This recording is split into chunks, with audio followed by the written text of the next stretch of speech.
And we're live, and we're live, and we're live. I believe we are. There, 1 second. Let me check that out.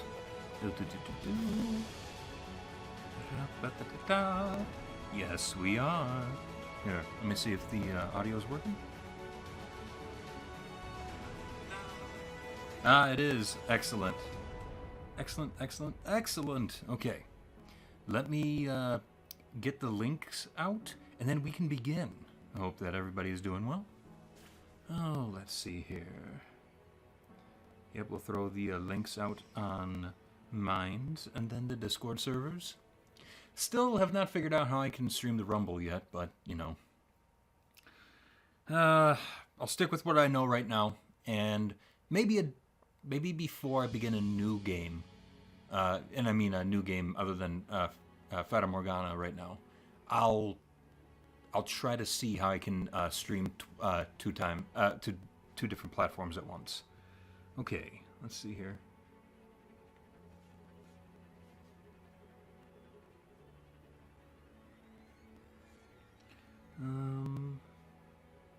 Let's get... There we go.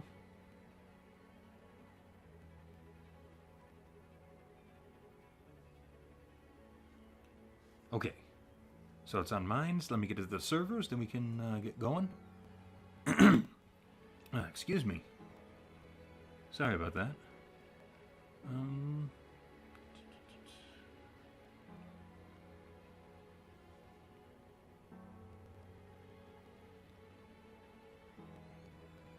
There we go. Okay.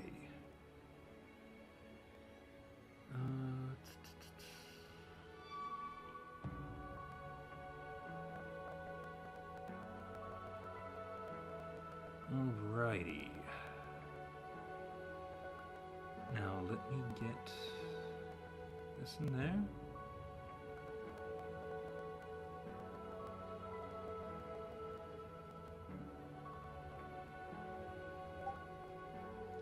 And last one, that we could begin.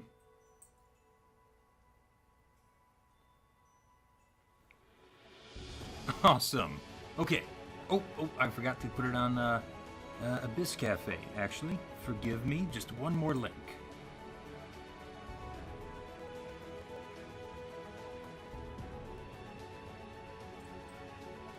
There we go.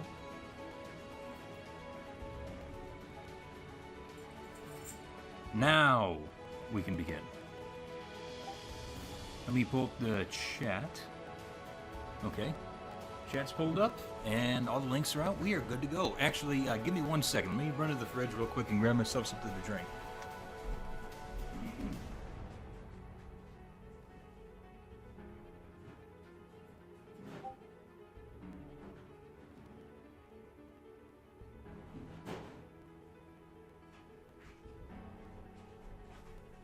All right. Got myself a nice can of Werner's. One of the best things to ever be invented. And if you are from Michigan, Werner's is just it's the miracle cure. It's a delicious pop, but it is also the thing that cures everything. If you've ever been to Michigan or you have lived in Michigan, you will know what I mean. Anyways. Ooh. Oh, it tastes good. Okay. So, and talk about stark difference compared to last week when I was streaming, because while I don't think my health issue is gone completely, I am feeling really good these past couple of days. So, you know, I take it when you can, right?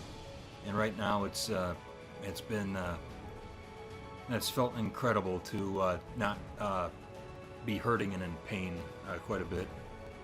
So, anyways, where we last left off, so we had we grew a little closer to Nellie, and we found out a little more about things from her perspective, in terms of, like, you know, why she counts on Mel so much and why she cares for him so much. But we've also we also kind of revealed what Mel's been doing to Nellie, and that led to them having a little bit of a heart-to-heart, and now Mel's giving us a little more backstory as to what kind of got them to this point when Mel had eventually betrayed or gave Morgana over to the Lord and the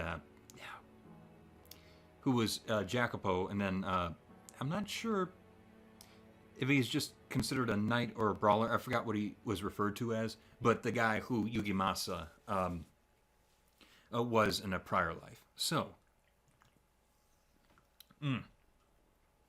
we can resume. Let me turn this up a couple clicks. Okay. Okay.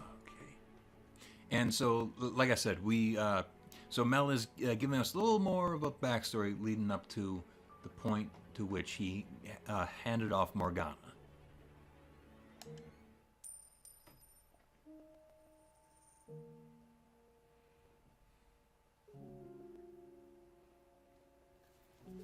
Welcome home, dearest Mel. What did you buy today? I got a chicken. Wow, I've never seen one so up close before. Are we going to keep it as a pet? No.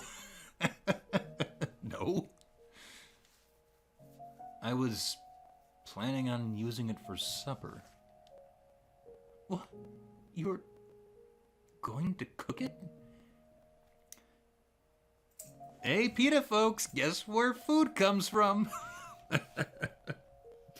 I'm an avid hunter and fisherman, so this kind of stuff, it always tickles me when I find it in fiction and then also real life when people have a reaction to that. It's like, yeah, you know, this is a harsh reality of things.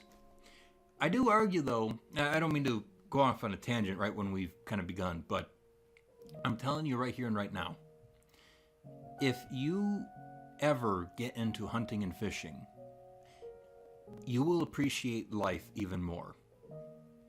Because something that I would argue that an ethical hunter or fisherman does is you don't take joy in killing the animal. That's kind of like only one thing you do out of several hundreds of actions that take place once you are harvesting an animal for food. And you know, when you first get into it, you are going to, this is just a fact of life, you will make animals suffer because you don't know how to dispose of them quickly. And once you see what the animal goes through, you never want to replicate that again. And I did become efficient at that, but knowing what it is like to take the life of an animal, it makes... I never want to hurt an animal unless I am going to eat it and use it. And when you become very familiar with, you know, taking the life of an animal to feed yourself, you never want to replicate the amount of pain that the first few times when you're learning how to do it. You never want to do that. You want to make sure that you're being ethical to it, and you're also being thankful for its existence. And so, yeah, sorry for the tangent. But it makes you appreciate life a lot more because you don't... Once you realize how easily and fragile it is and how easy it is to put something through pain, you don't want to replicate that, and you want things to be harmonious and peaceful when you can. So I'd actually recommend that if you ever have the interest in, you know, getting into harvesting meat, whether it's hunting or fishing or farming, I really do recommend you give it a shot because it will teach you the value of life even further. Anyways, that's the idea. You like chicken though, don't you? Steamed especially, if I remember right. Yes, but... But it's all covered in feathers and flapping about. How are we supposed to cook it? If I remember, the guy said you have to pluck its feathers, then cut off its head and drain all the blood. That face. Ew! No way, absolutely not. Not in a million years. You do it, Mel. Another person who does not want to get their hands dirty, but is perfectly fine with just eating the meat. What? I've never done this before. Well, I'm not, so you do it. All right. I'll bring it to the... Not inside, do it outside. Okay.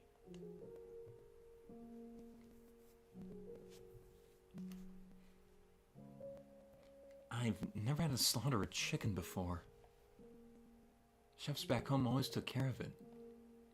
God, I hope I don't screw this up. Well, I'm not going to accomplish anything if I just sit here worrying. Just got to give it my best shot. Oh, please. Please don't put up a fight. I can't watch. You got it, man. You got to do it. On the count of 3, okay? The count of 3. 1, 2, 3.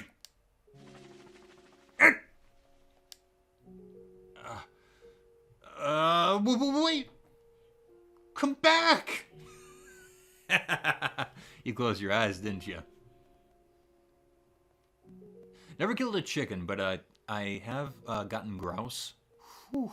Delicious birds. Beautiful birds to look at, though. If you can actually get up close to a grouse, the feathers are really, really pretty. They got little hearts on them, if you don't know. And they're like, you know, once you clean a grouse, it's about the size of a Cornish hen. So it's about a dinner or two. And they're really tasty. It's, think just a little darker meat than Cornish hens, honestly. It's gone.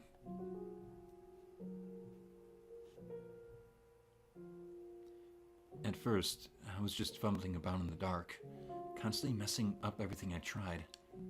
But in time, I started getting more comfortable with things, and I stopped pining for my old life. For the longest time, I couldn't shake the memory of the fact that I had once been a noble. I was constantly wondering how I ended up there, why this was happening to me. Oh, shoot. 1 second.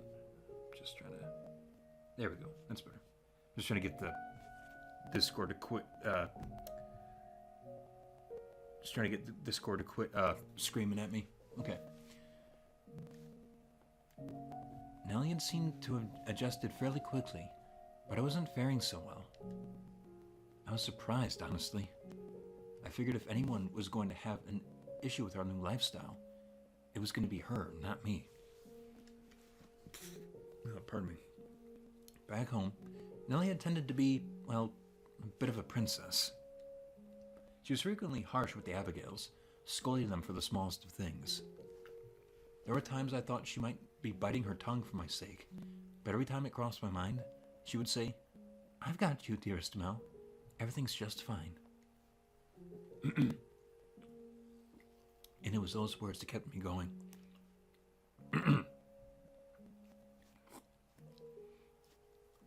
Ooh, I apologize. It's been a bit since I had a carbonated beverage while I was streaming. Oh, dearest Mel, I had just the most wonderful idea.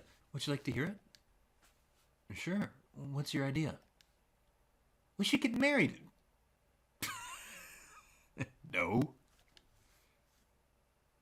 No? What? You can't be serious. As serious gets. I mean, we're basically married already and everything, but hey, we can't do that. We're siblings. Nobody here knows. Yeah. No, not happening. They can guess from our hair and eye color, though. I don't think we look that much alike. Yes, you do. Anyway, whatever gave you that idea? If we get married, then we could be together forever. We can do that just as well as brother and sister. It's not the same, though. No one ever has to stay two siblings lived happily ever after. I want to be with you for the rest of my life, dearest Mel. And the best way to do that is to get married. But, Nellie, what are you so hesitant for? Is there someone you pine for? No, but then there's no problem. We're blood-related siblings. Does she realize that getting married means eventually having children and everything that leads up to that? It goes against the teachings of the Lord. No, she's still just a kid chasing after a fairy tale ending. She doesn't understand the reality of what she's saying. I sincerely hope so. That is something, though, that will happen with kids, you know. You've heard kids like, oh, I'm going to, do this or that when they're a little tiny. And it's like, no, you'll realize what you're saying is wrong once you get a little wiser. Sometimes I'm not sure what to do with you, Nellie. So you'll marry me? But right now, I know you need God's word. Starting tonight, you're getting your own private sermon every night, understand? Nah,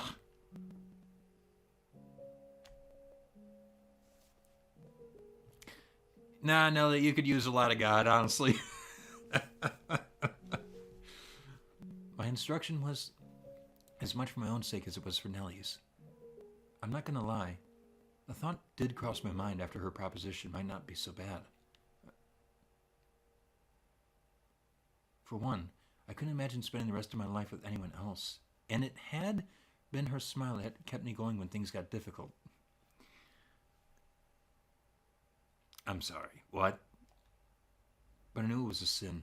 I didn't think I would be able to live with myself if I crossed it. Yeah. Just keep telling yourself that, please. So night after night, I taught her, reminded her we were brother and sister, and that we didn't have to be anything more for her to be the most important person in the world to me. Yeah, there you go. Keep with that.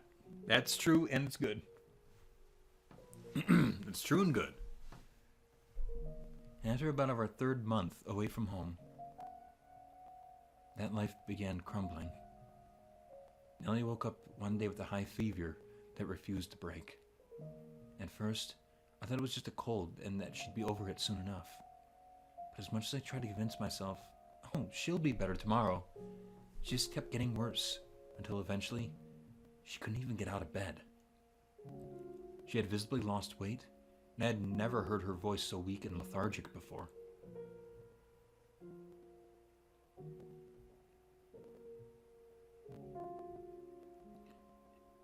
Is there anything you'd like me to get you, Nellie?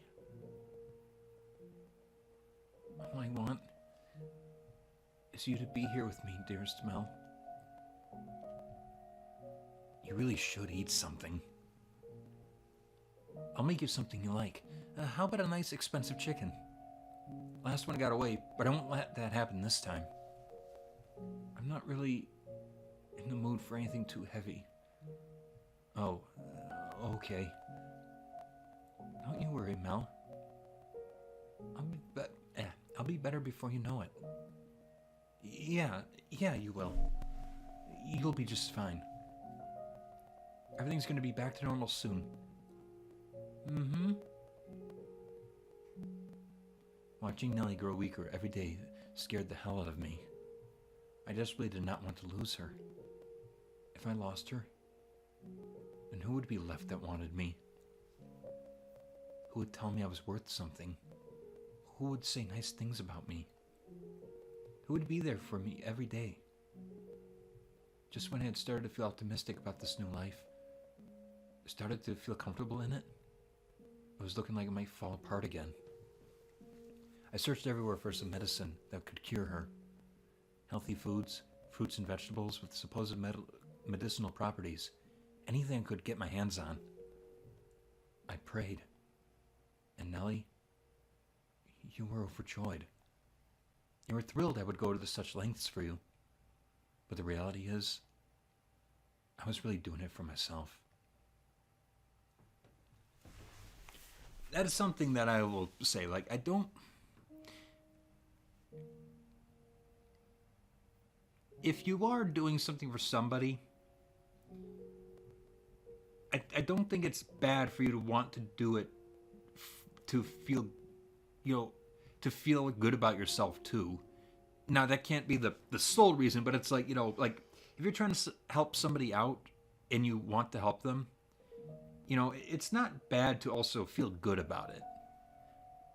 If that makes sense. Like, don't do something good to help somebody, but don't feel guilt that you're looking forward to the feeling of, seeing that person's reaction to helping them out.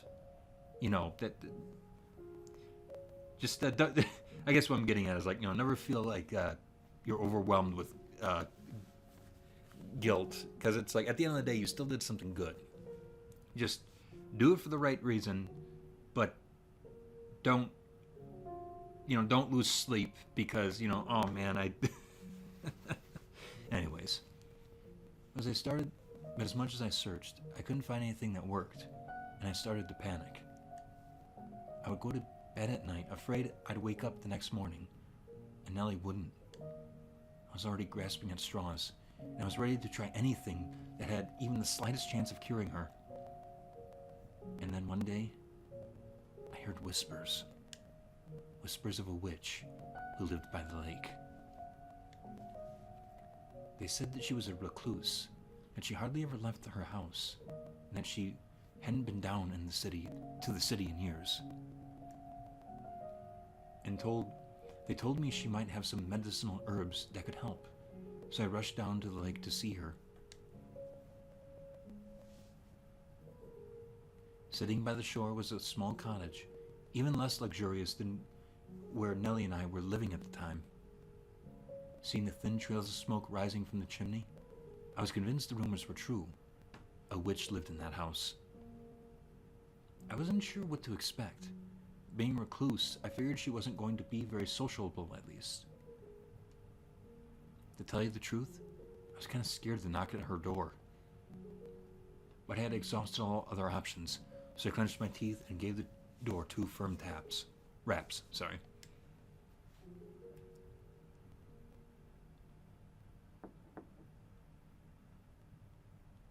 Who's there? The sound of her voice caught me off guard, and all I could do was stare at the door with a knot in my throat. Based on the information I had, I'd assumed I was going to find a wrinkly old woman. But that was the voice of a young girl.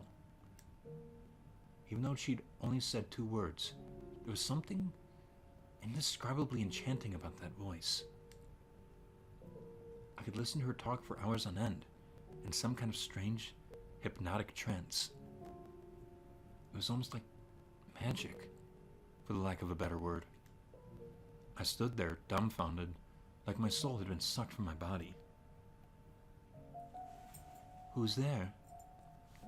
I know I kind of gave Morgana a little bit of a voice, even though that I said I wouldn't give voices, but I'll save that one voice that I did for like when she's, the actual non-physical witch apparition, and I'll just give her just the little heightened voice here because I don't think that voice will work in this case. She repeated her question, which brought me back to reality. Though I still had to fight to maintain my wits enough to respond coherently.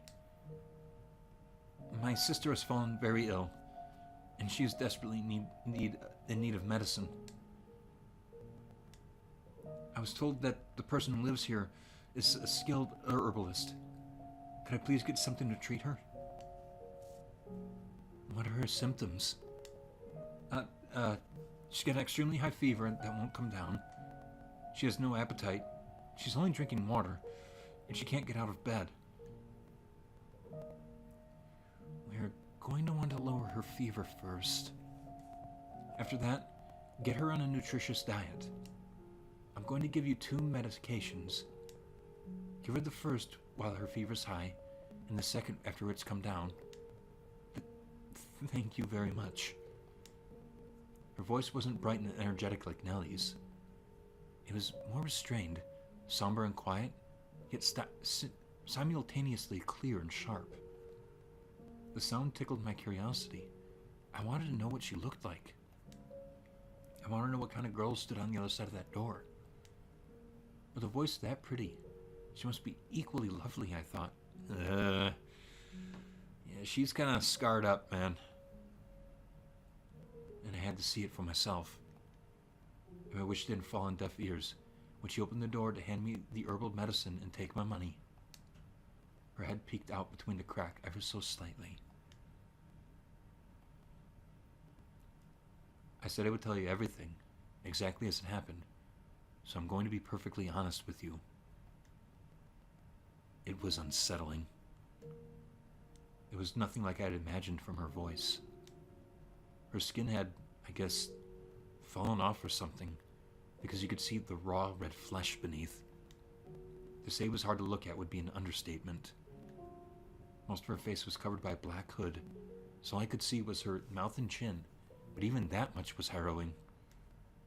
But the last thing I wanted to do was look away. For all I knew, that's why she had become a recluse. And I couldn't let myself hurt her, so I suppressed my own disgust and put on my best smile. People often tell me I have a pleasant, amiable smile, so I figured I could use that to prevent her from picking up what I was actually going through my mind.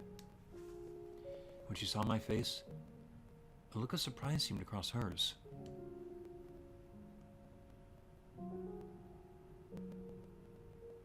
The witch's herbs did indeed seem to help some. Going to visit her was better than talking to any of the local doctors. Nonetheless, Nellie hadn't been cured. She was only feeling a little bit better. So I kept paying the witch visits, kept purchasing more herbs from her. Every time I went to that cottage and heard her sweet voice, I imagined how much sweeter it would sound without a door obstructing it. Even knowing that what she looked like didn't stop the curiosity from growing within me. From what I gathered talking to her, there wasn't much of an age difference between us either. She was 16 and I was 17. And I'm sure you know how it is. When you meet someone around your age, you feel a sort of sense of kinship. This girl I'd originally believed to be some kind of otherworldly witch was starting to feel like a regular person like me. Through our conversations, I managed to learn her name, as well as the fact that she had come here from a faraway country. We were both a long way from our home. Thinking she might open up even more to someone who had been through a similar experience, I decided to try inviting her to go on a walk with me. It's not healthy to stay holed up inside all the time. You've got this beautiful lake right here. What do you say we take a little walk around the shoreline? To my surprise, she accepted.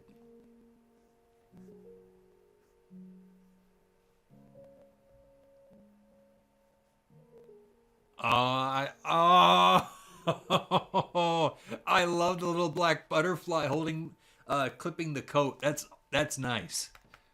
That's actually really cool. And then with the white outline, that is really cool. And then I love the V of the hood. Oh God, I love it. Great weather, isn't it? I love the way the sun reflects off the surface of the lake. It's gorgeous. Are you okay? I'm in disbelief, to tell you the truth.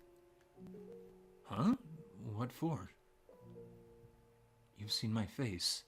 You know how hideous I am. And still you invited me on a walk. You're a very peculiar person. Is it really that strange? I mean, we're almost the same age, so I figured we might be pretty good friends. You want to make friends with me? Well, sure. We've been through a lot of the same things, so we can understand each other better than most. Understand each other? Yeah, we're both young. We've both been through some rough times. I'm gonna be blunt with you. You have not been through anything like I have. Yeah, she's right. What? No? If you had experienced the things I have, you wouldn't be smiling right now. I haven't known you long, but I don't need to have it in order to know how unequivocally dissimilar we are. That we were cut from a very different cloth. I can't tell if she's smiling or not. The damage to her face kind of hides her bottom lip. Well, yeah, we're people. We're not made of cloth, so... That's not what that means, you know. Oh. I'm sorry. I didn't mean to be so harsh. In fact, I would say you're much better off not being in my position. It sounds like you've been through a lot. If you don't mind me asking, what happened to you? I'd be happy to lend an ear. It might make you feel better to get it off your chest. And that is what's so different about us. Huh? I will not tell you about myself, no. That said, I do appreciate the concern. Thank you. Sure, you're welcome. She's not very open with people, huh? Though I guess that's only to be expected. She hasn't spent much time around other people, looking the way she does. I wonder if there's anything I can do for her. At least get her to show a little bit of emotion. Say, if it's not too much to ask, you think we could maybe do this again sometime? Don't expect me to lower my prices. I'm not trying to squeeze a better deal out of you. I just want to get to know you better. Nothing more to it. No ulterior motives. Promise. Did you forget I've already said I won't be telling you about myself? Alright, then it doesn't have to be about you. We can talk about anything, whatever you want. Do you have a favorite food? Any hobbies? Nothing in particular. Well, that was a fruitful conversation.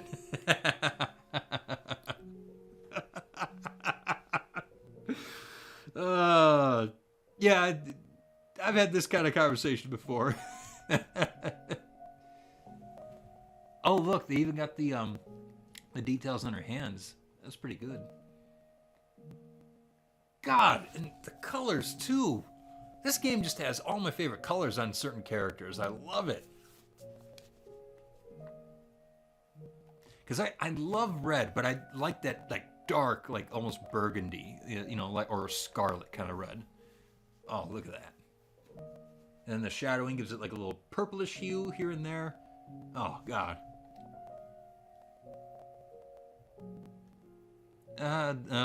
Okay, crap. I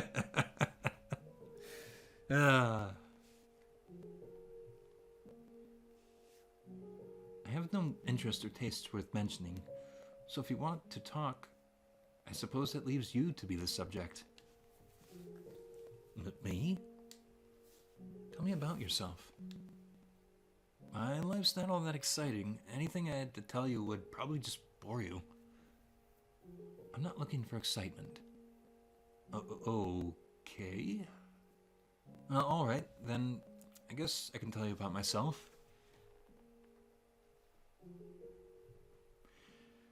Oh, poor Morgana. Poor Morgana about what's... considering what's gonna happen to her. You know, you gotta wonder, like, What if he didn't feel desperate and his sister ended up getting better?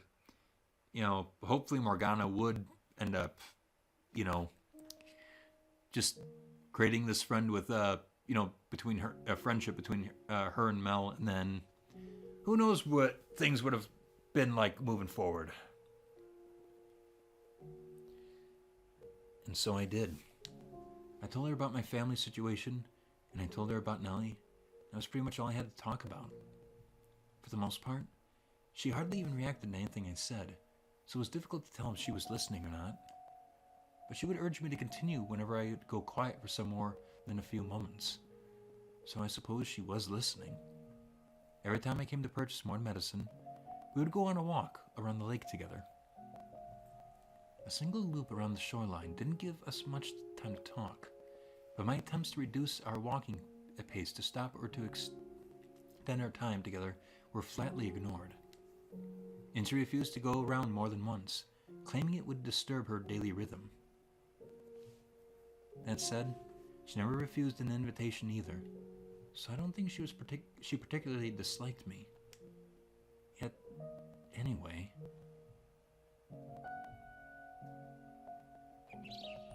Ooh, a robin. What does a robin have to do with your sister? Nothing, I saw one over there. If you listen, you can hear it singing. They migrate somewhere warmer when it gets cold. They just fly off to someplace more comfortable. If I had wings like a bird, maybe I could be free too. There is not a single living creature in this world that is free. What? Birds regularly get shot down by hunters or preyed on by larger birds. The idea that they are free is nothing more than man's short-sighted delusion.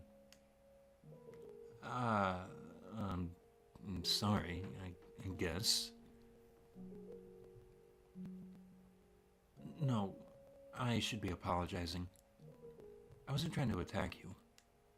I simply lack the ability to properly empathize with others. I do not understand people. So please, if anything that upsets you or makes you uncomfortable, don't assume that was my intention. Sure. Maybe you're hiding it, or maybe you just don't know it yet, but I think you've got more empathy than you're letting on. Surely you can't say nothing affects you at all. You are human.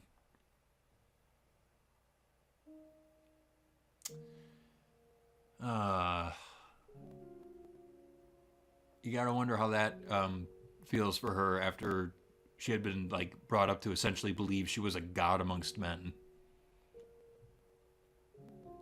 So you don't have to be so closed off. I might not be able to do much for you, but I do want to get to know you better. I want to understand you.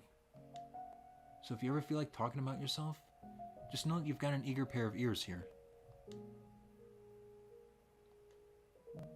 Okay?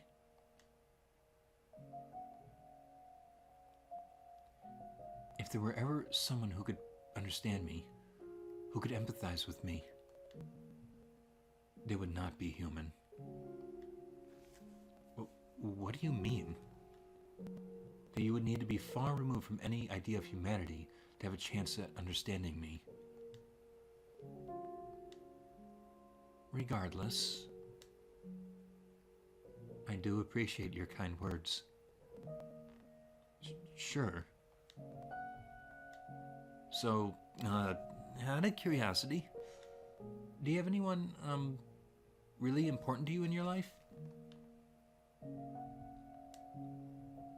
Not at the moment. Does that mean you used to? Oof. I'd love to hear about them, if you don't mind. They're all long dead. 4 years ago, something unpleasant occurred. And as a result of that, I was forced to part ways with the people who taught me the humans have the capability, sorry. Oh, I'm sorry. Well then, if your sister's condition worsens again, come see me. Farewell. Hey, maybe we could walk a little slower next time, so we have more time to talk. I want to get to know you better.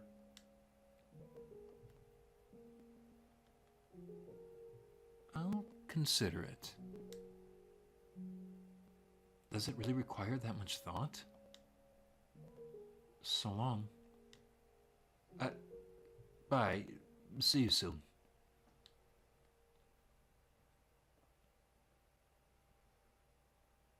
Things continued on like that for a while. Nellie bounded back and forth between getting better and getting worse. Emotionally, I followed not far behind, getting very little in the way of peace of mind.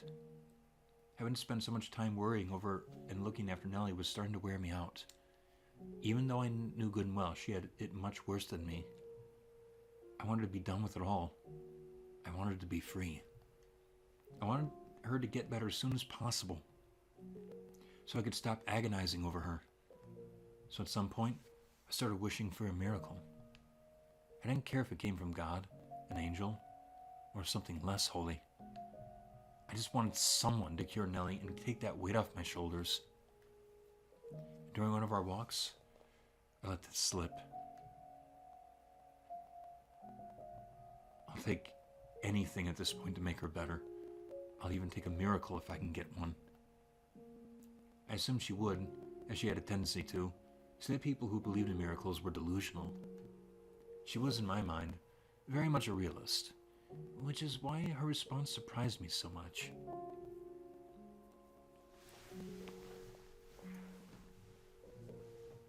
Do you sincerely wish for a miracle? What? Do you truly want a miracle, no matter what form it may take? Well, yeah. I've tried everything else. God is all I can ask for help anymore.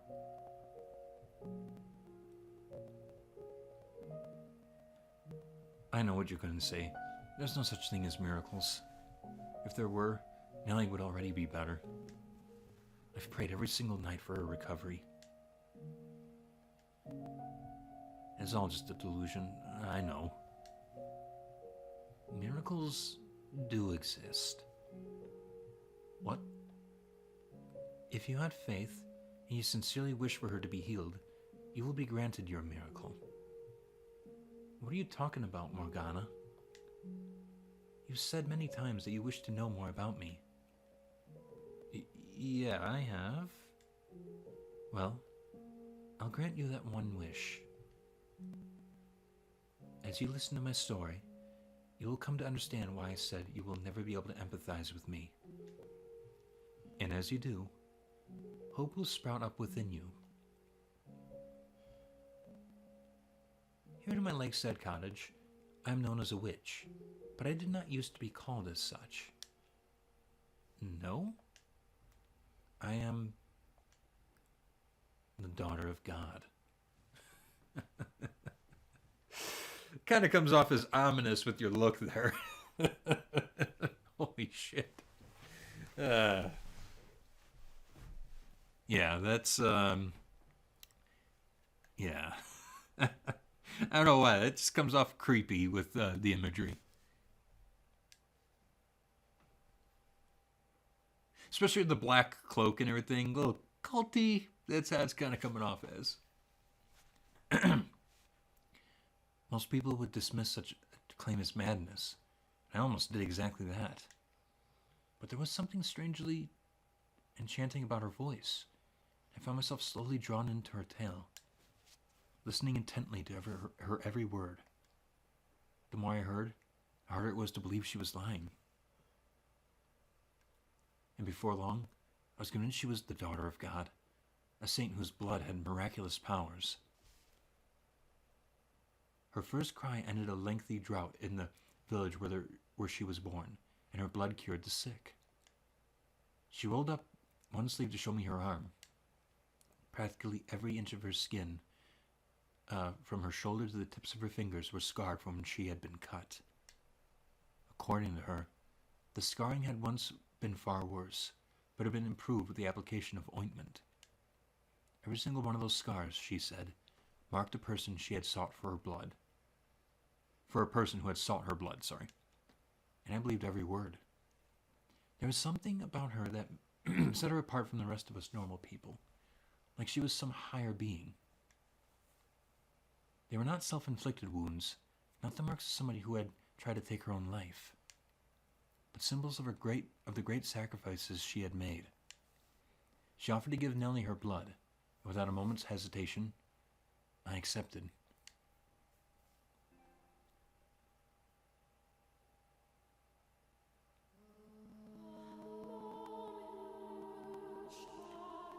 Oh, I forgot if she actually went to the location. Mel? Hey, Nellie, I'm back. And I brought someone with me. A saint. A saint? Yep. She's here because medicine hasn't been working for you. She can perform miracles, so she's going to cure you. Miracles? That's right. Her blood has miraculous healing powers. Blood? Fear not, my beloved sister. Hear my words and do as I say. You must have faith for the miracle to be performed correctly. I give you my blessing, that it may bestow unto you salvation. I give you my love, and I give you relief. Hear my words. I hear them.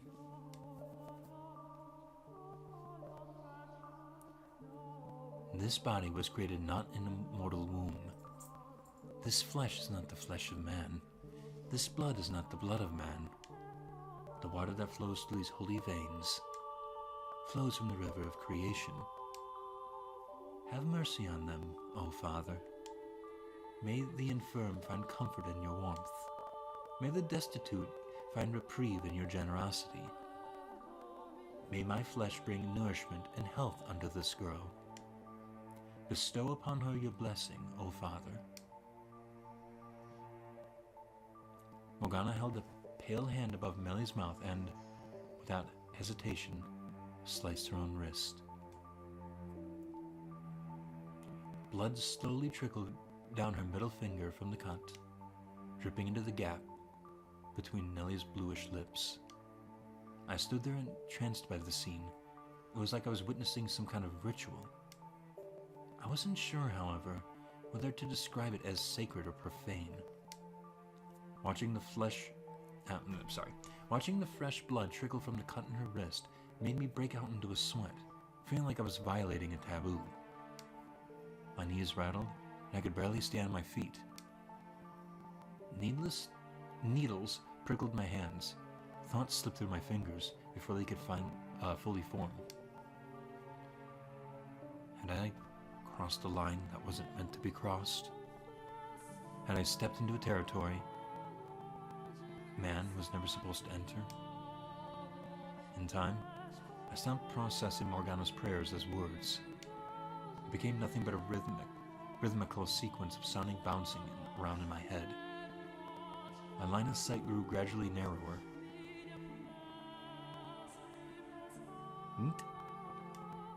What? Huh? Are you all right? The ceremony is complete. How's Nellie? She's asleep right now, but she should awaken soon. Oh, good. My blood has the power to cause miracles, but you must remember that the miracle is predicated on your faith. Yeah. So you're saying we need to worship you? No, I am merely God's progeny. Your praises and prayers should be directed at my Father, the Lord of God. I should get going then. Hey, Thank you. Very much.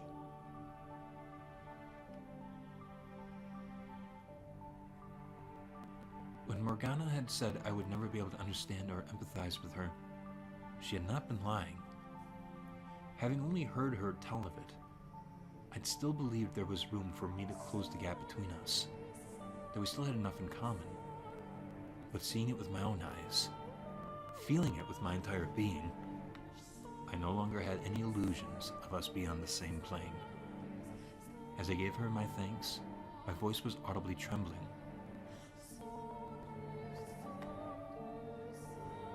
Mel? Come on, get up, dearest Mel. Oh, Mel! Oh, that was quick. Nellie? Finally! You're awake, sleepyhead. What's with that look? Am I making a funny face? Are you good to be up and about? Yep, I woke up this morning feeling wonderful. Feel my forehead, Mel. See? No fever. It's gone. She actually performed a miracle. I only remembered bits and pieces, but remember a really pretty saint lady showing up and giving me her blood. That's how she remembers it? Her memory is pretty hazy, huh? And I got this warm fuzzy feeling inside me, like I had this really strange dream. What kind of dream? That there were a whole bunch of lights floating around me, and they were changing in all sorts of different colors. It was the most wonderful dream. That doesn't help me understand at all, Nellie. It was a good dream, and that's what matters. It must have been the saint lady's power at work. Must be, yeah. I'm so relieved you're feeling better, Nellie. Sorry for all the trouble I caused you, but now everything can go back to normal. Yep, all back to normal. Oh, getting a little nervous here because we know what's gonna come up. So what gets to the? When does it get to the point where Mel reveals Morgana's location, though? She wants to thank me? Yeah, Nellie's insisting I let her meet you so she can show you her gratitude. So if it's alright, would you mind coming to supper sometime? That would probably not be wise. Huh? Why not? It would hardly be pleasant having to eat in the presence of a face as grotesque as mine. And I doubt your sister would react well to the sight of it. I don't think it would cause any problems. Yeah, no. Knowing Nellie, yeah, it would be an issue. Nellie isn't that kind of girl to just judge someone by their... think again. By looks, I don't think. Perhaps not. But to her, I'm a saint, not a normal person. In her mind, she thinks I'm beautiful, doesn't she? We must maintain that illusion. It is essential to the miracle that her faith remains unwavering, and on some level, that faith depends on her idealized image of me. You think so? Though our time together was brief, I could see it in her. She is a girl with a great love of beauty. And perhaps the same could be said of you. I don't judge people by how they look. It's what's inside that matters. I'll take you at your word. Thanks. So, are you sure you don't want to come? I really shouldn't. I'm terribly sorry. Oh, okay. Why in the world am I feeling relieved? That's interesting.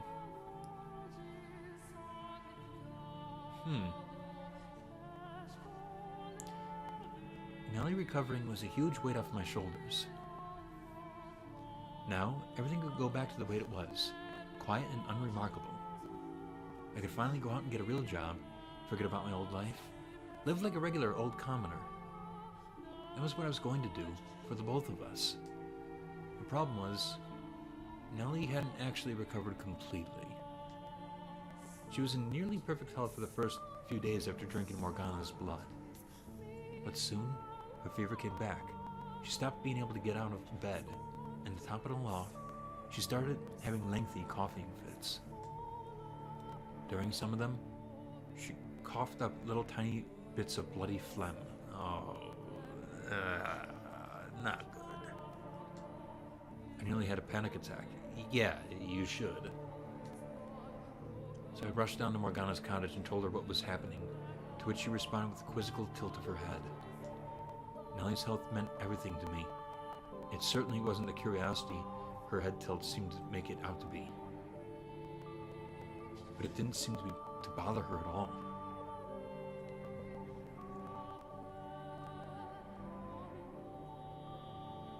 The miracle took place, but it didn't persist.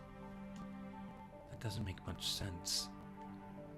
But it's true. She can't get out of bed. And it's not a problem with her faith. I've been teaching her the Word of God every night. And she absolutely believes in you, in her saint. Lower your voice. I will perform another miracle for her. You'll do it again?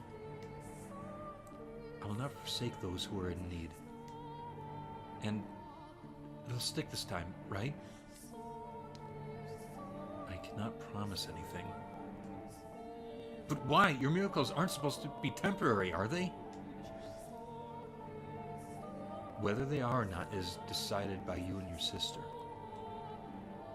You're my only hope, though. Please do not worry. If a second blessing is not enough to cure her of her ailment, then I will visit and give her my blood as many times as it is necessary.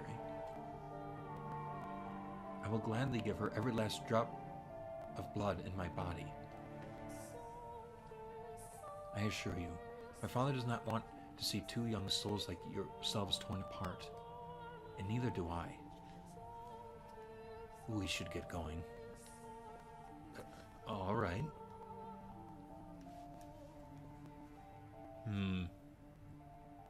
For the second time, Morgana had Nellie drink of her blood, and for the second time, she was healthy again the next morning. And for the second time, she fell ill again shortly thereafter. Her fever returned. I went to go get Morgana, and she gave Nellie her blood. The cycle repeated again and again, and every time, I had to watch her go through that ceremony. It was exhausting, and I wasn't sure I could handle it much longer. I started thinking maybe there wasn't anything sacred about any of this. That was as blasphemous as it looked from the outside.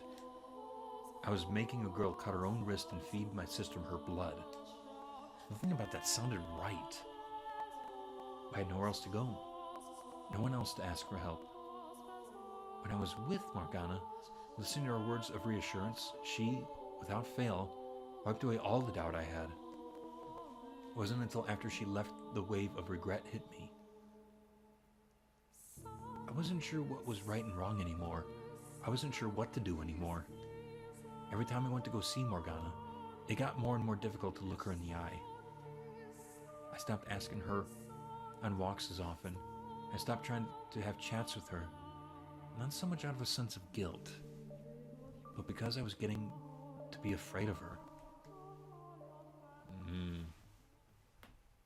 So now we understand why he stopped asking Morgana to talk, because that was a pretty big thing for Morgana, if I remember. Was she was getting little, like, drawn back at that fact. One of those draining days, someone knocked on the door. I hadn't asked Morgana to come down that day, so I wasn't sure who it could be. Nellie was asleep in her bed, so I quietly rose from my seat and made my way to the door, trying not to wake her. Who is it? Hello? Who's there? I had an inkling of suspicion, but having been raised in such a sheltered environment, I didn't understand exactly how dangerous it was to thoughtlessly open the door to anyone who came knocking. I pulled the door inward a couple inches and tried to take a peek through the crack. When, out of nowhere, someone grabbed my shoulder and shoved me, helpless to resist, into the house. A man stood there above me. Ah, Yukimasa? Or the guy who was before Yukimasa? Yep, there you are. That is definitely you. God, look at the colors again. Oh, I love that red.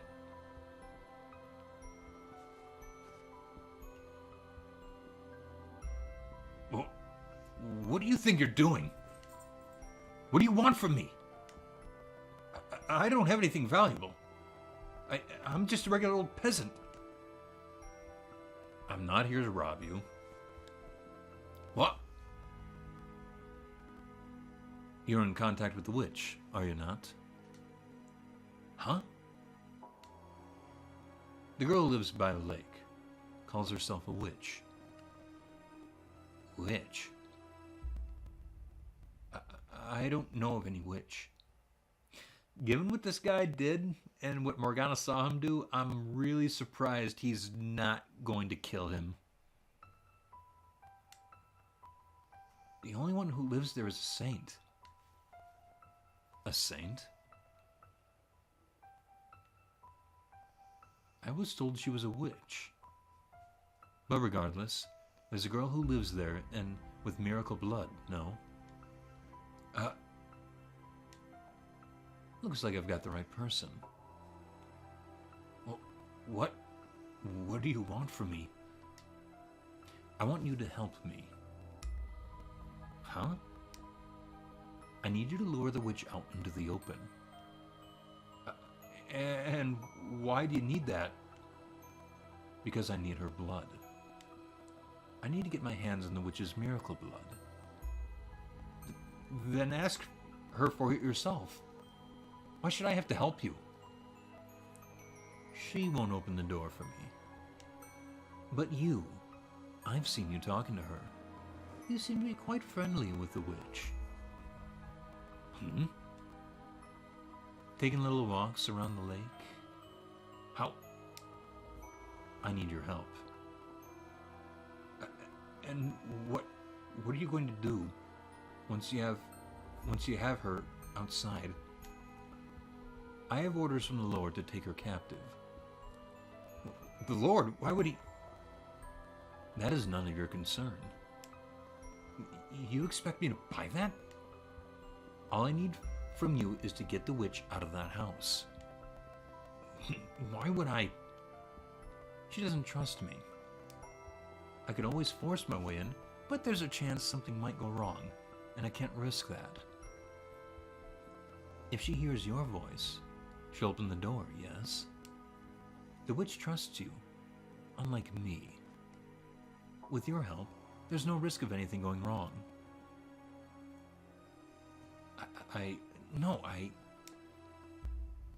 You barge in here and tell me you want to capture her, and you think I'm just going to agree to help? Like hell I will. Oh, don't worry. You'll get your share.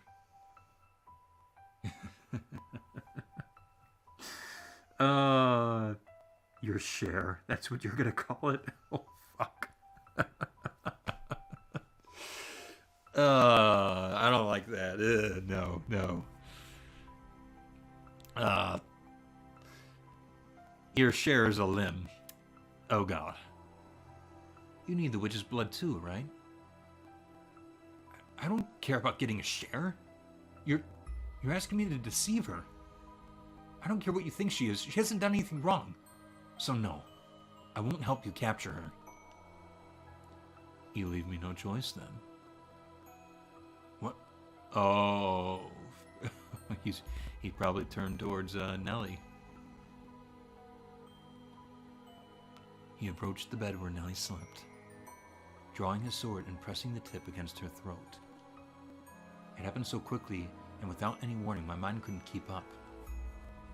I stood there, mouth half open like an idiot.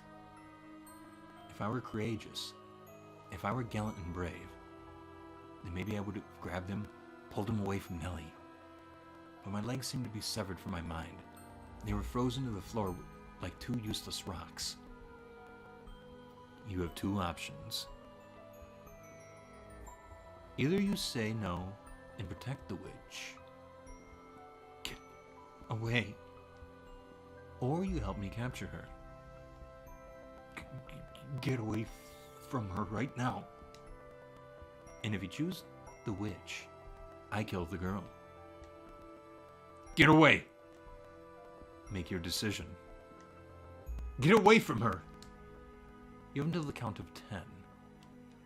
If you don't choose, I kill the girl. 10, 9, 8, 7, 6, 5. Okay, I'll do it. I'll help you. You get the sword out of her face. Don't kill her. I thought you would hold out until the last second.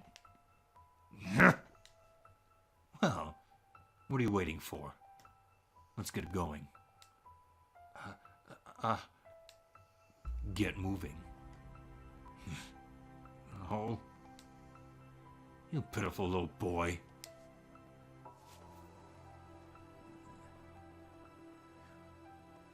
I felt like jumping into a lake. I couldn't make sense of how I'd ended up in such a position. So, yeah, Mel never chose to, like nothing, like, made him go, like, he never met the swordsman and then, think that was his only shot. So he was kind of forced into this. Just a few months earlier, I had been living back at my family's estate. Hardly a worry in the world. Ellie had been healthy and happy. It hadn't been exciting, no, but I had figured that was how things would always be. One day, I would fall for some noble girl, and Ellie would get jealous, and I would have to spend several days, or even weeks, pacifying her. Everyone would be happy, a life free of troubles, because that was normal, and I was normal. So what was I doing, living in some tiny cottage so far from home, feeding my sick sister miracle blood? What was I doing walking beside this barbarian? What was I doing at all? I was conflicted. Part of me hoped we would never arrive at the lake, and part of me wanted to get there as quickly as possible so I could be done with all this. But time plodded on no quicker or slower than normal, and we arrived at Morgana's door in short order, irrespective of my selfish hopes. The thought of what was going to happen next filled me with a crushing sense of guilt. I may have been afraid of Morgana, but I had no grudge against her. I was actually quite grateful to her. She was still healing Nellie, even if the ceremony to do so inspired fear in me. She didn't hesitate to cut her own wrist open for Nellie and for me. She didn't even grimace, or even frown, though I knew it had to hurt. I knew damned well she wasn't a bad person. She hadn't done anything to warrant being taken into custody. She might very well have been a genuine saint. But there I was, selling her out because a man with a sword threatened me. Oh, Father who art in heaven, please forgive me for what I'm about to do. Please, please forgive me. Quit sniveling. You want her to get suspicious?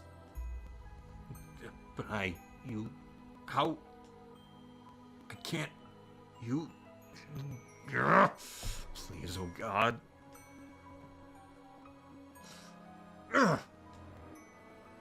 Stop crying. Phil. Or would you rather I kill you here?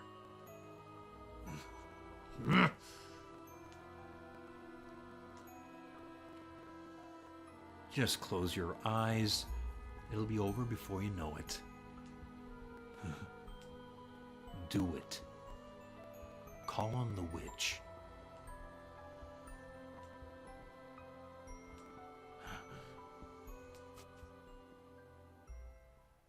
Oh, man. I feel really bad for Mel. Who's there? It's me. I'm not here about Nellie today. I'm sorry for being so distant lately. I want to talk things over. Oh, poor Morgana. I thought I heard a faint gasp through the door, and then she responded. Oh.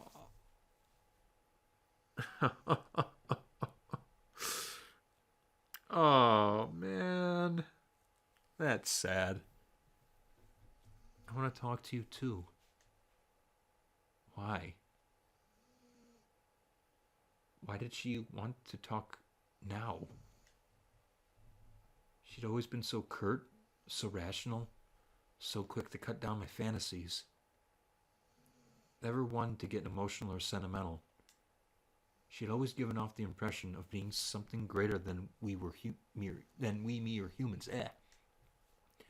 Always been so aloof, never giving any indication she thought anything of me at all. So why? Why did she have to sound like a normal girl now? Why was her voice trembling slightly when she said she wanted to talk? Why now of all times? Oh. Fuck. Ah! Ah! I'm not gonna. I know I went full out on some of these earlier things. I can't do that anymore. Sorry. And actually, with the drink I'm having right now, probably would just shoot my throat out right now, because carbonated drinks, they just kind of dry your throat out, or not really dry it out, but it's like kind of makes it feel that way.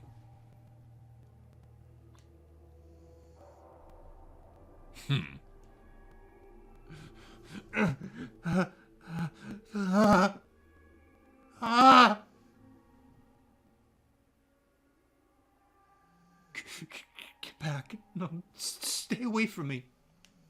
No.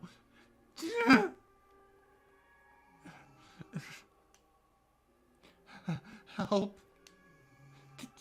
Don't kill me.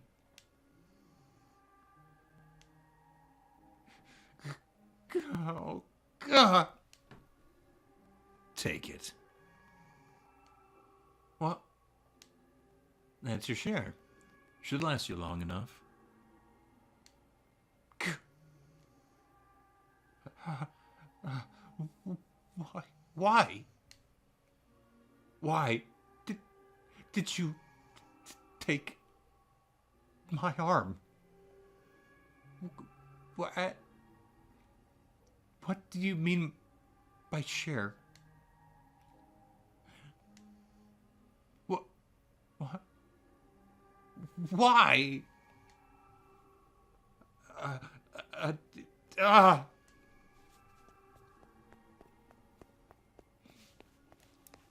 Ah, fuck. It all happened in less than a minute. I told her I wanted to talk. She opened the door. Then I heard a sound like a wind whipping past my ear.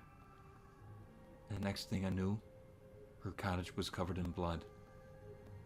Never once did I expect anything to happen how it did. When he'd said he wanted to capture her, I took it to mean exactly that. I hadn't thought he would turn brutal, that he would do something so horrific.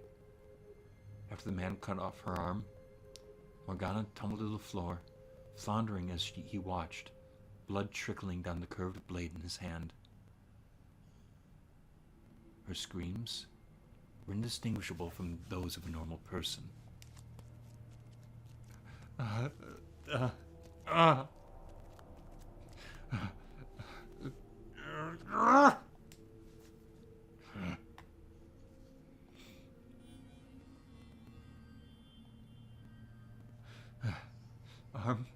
Her arm? No. No. Kneeling in the grass of the lake shore, I vomited and I vomited and I vomited. The things I had seen in that cabin were far too much for me to handle. I tossed the arm, Morgana's arm, the man had given me, into the lake. Oh my god. So that was for nothing? I mean, it was already for nothing, but... Fuck, man. Oh, man. God, that poor girl. What else was I supposed to do with it? It was an arm. A human arm. You would have to be insane to go around carrying someone's severed arm. I tried to convince myself it was all a dream, some terrible nightmare, but I could still feel the warmth of her skin fresh on my... No. Oh, fuck, no. And the warmth of her blood on my fingers, dragging me back to reality. My mind couldn't keep up with the flood of thoughts and emotions and images. I wanted to close my eyes, but I was too afraid I would find the bloodbath in the cottage on the back of my eyelids, which left me with nothing to do but wail. I was horrified at what I had done. I knew that I was the one who had set it all in motion. If I had kept quiet, Morgana wouldn't have had her arm cut off. But I didn't want to admit it was my fault. I didn't want to accept that I had caused it. I did nothing wrong. It's not my fault. I was... He threatened me. So it's not my fault. I had no choice. I didn't do anything. I frantically scrubbed my blood-soaked clothes in the lake. As I watched the red clouds spread, I knew it was defiling something pure and beautiful. But my awareness of that fact was slowly dissipating like the blood through the clear water. By the time I'd gotten all the blood off my clothes, the sun was beginning to set. I came back to my senses at the sound of a bird chirping and quickly recalled that I had left Nellie alone at the house. My legs were shaking. I could barely keep myself upright, but remembering her gave me enough motivation to drag myself back home. If she hadn't been waiting for me, if she hadn't been there waiting for me, I seriously might have thrown myself into the lake instead.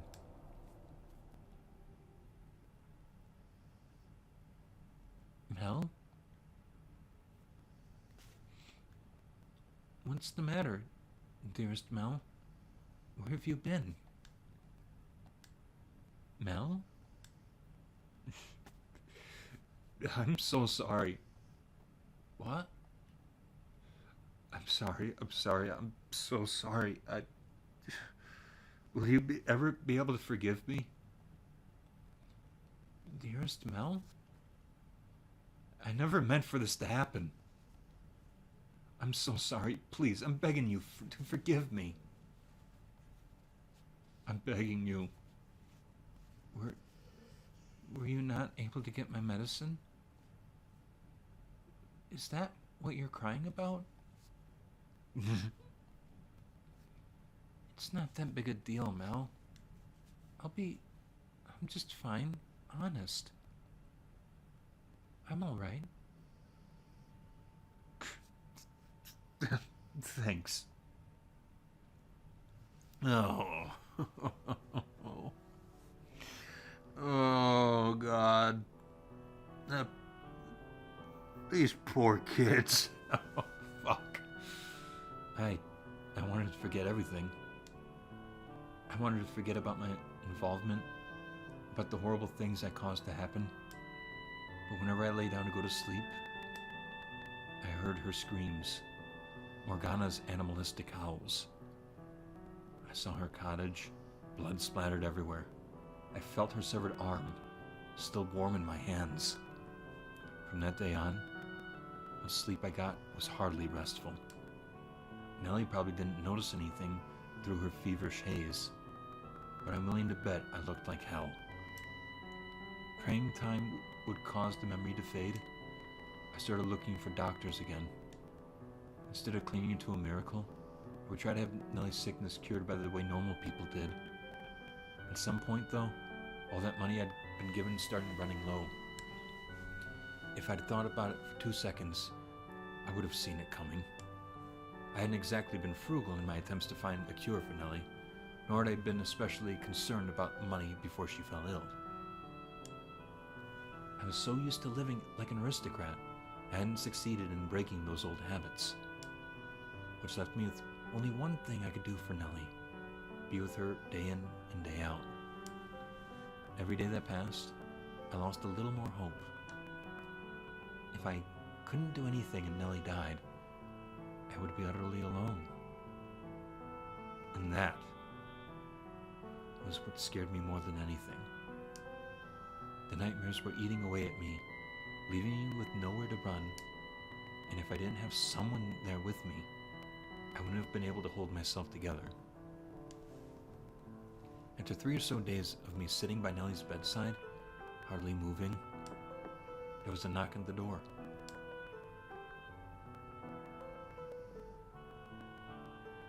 Yeah, be more careful this time. Who's there? Who is it? Open the door. Fuck you. Fuck you, dude. Fuck you. Fuck you. Go fuck yourself. Fuck yourself some more, then fuck yourself again. Unless you want me to kick it down. My suspicion was correct. I couldn't think of anyone else who would come visit. What I didn't know was why he had come back. I don't want anything to do with you anymore. Open the door. Leave me alone, please. I want nothing to do with anything you're doing. Open the door. No, I'm not letting you in for any reason. Okay, then. I'll break it down. Don't. My sister's inside, sleeping. I don't need you waking her up. Then open it.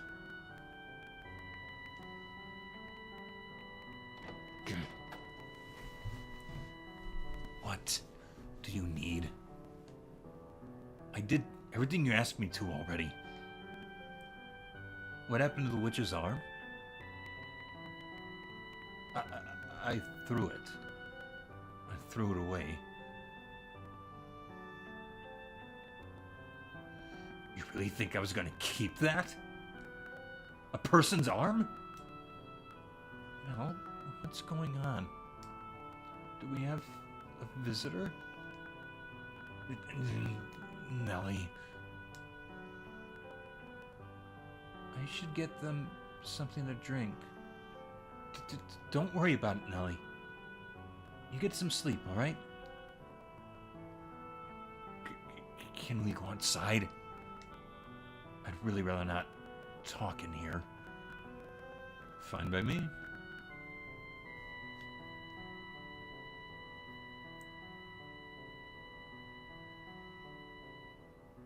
So that's your sister. Explains why you look so much alike. That's none of your damned business. You wanted the miracle blood to cure your sick sister, did you not? And you're telling me you threw the arm away?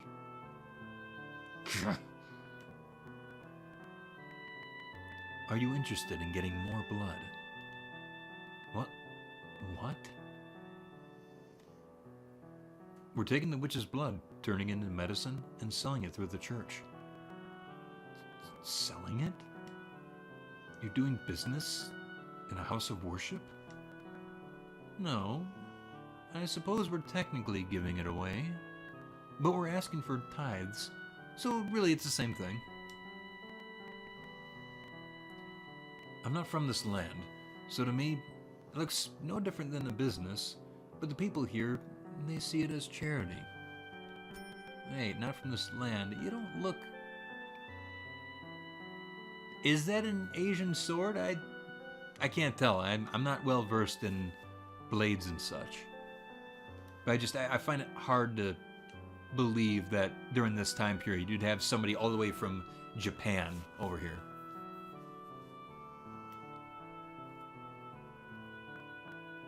The Lord says that if you'll assist us, He'll provide you with the medicine we're making. The Lord? Why would the Lord be... Hell if I know. Because it seems like good money? So, will you help us? You're gonna make me get my hands dirty for you again? I can't. Not again. Oh, right. I forgot to mention one detail. You don't have a choice this time. Huh? You know about the miracle blood, which means we can't let you go unattended. If you say no, I have permission from the Lord to kill you on the spot. Why? So, will you help us? Or will you die here?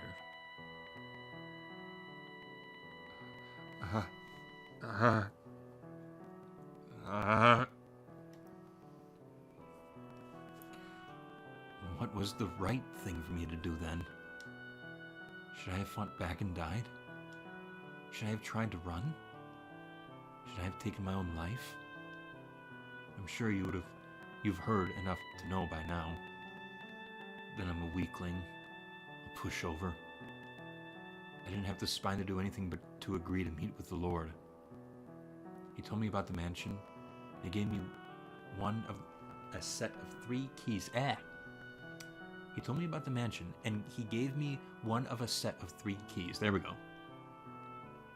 I wanted so badly to get rid of the key, but with that man's shadow constantly hanging over me, I couldn't bring myself to do it.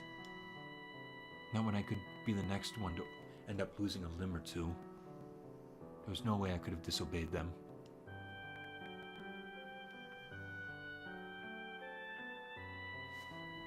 Wait. Okay. Okay.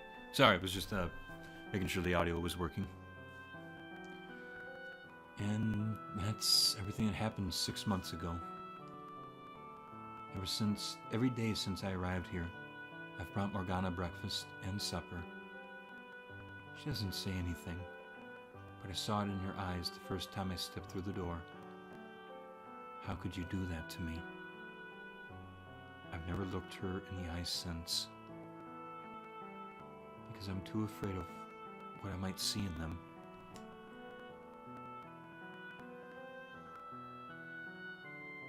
Oh, fuck, man. Okay, 1 second. Let's save real quick.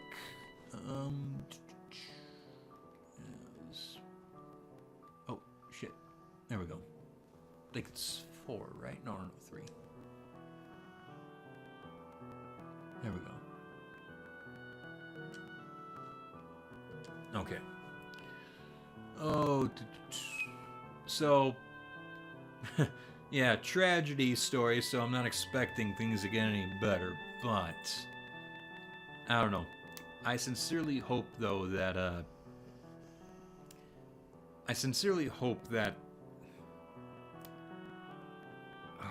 man.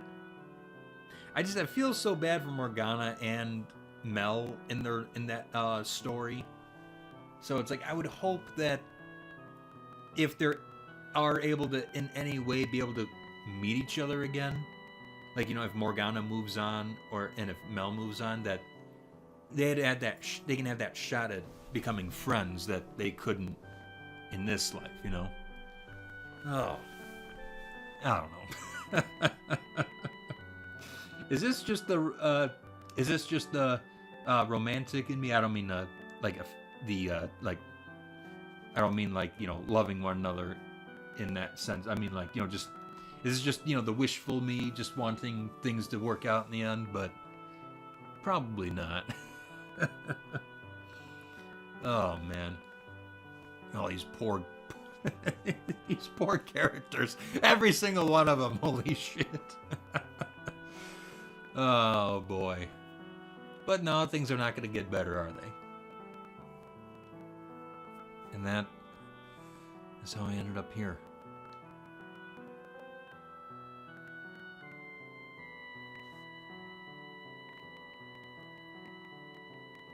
So he was threatened. He didn't actually want to cause Morgana harm. That doesn't excuse what he's done, though. See? What did I tell you? I'm not all the brother you thought I was. Mock me. Ridicule me. Call me worthless. A coward. A terrible person. Come on, what are you waiting for? But you were threatened, Mel. He said he would hurt me, hurt you. That's the only reason you went along with him. You didn't do anything wrong, dearest Mel. The other man is the bad guy, not you. You did the best you could. You didn't have a choice. The terrible man forced you to do everything. Nellie. You didn't do anything wrong, dearest Mel. No, I didn't do anything wrong. I had no other choice. That's not true. All you're doing is closing your eyes. What? You mustn't coddle yourself. What was I supposed to do then? Don't be mean to my Mel.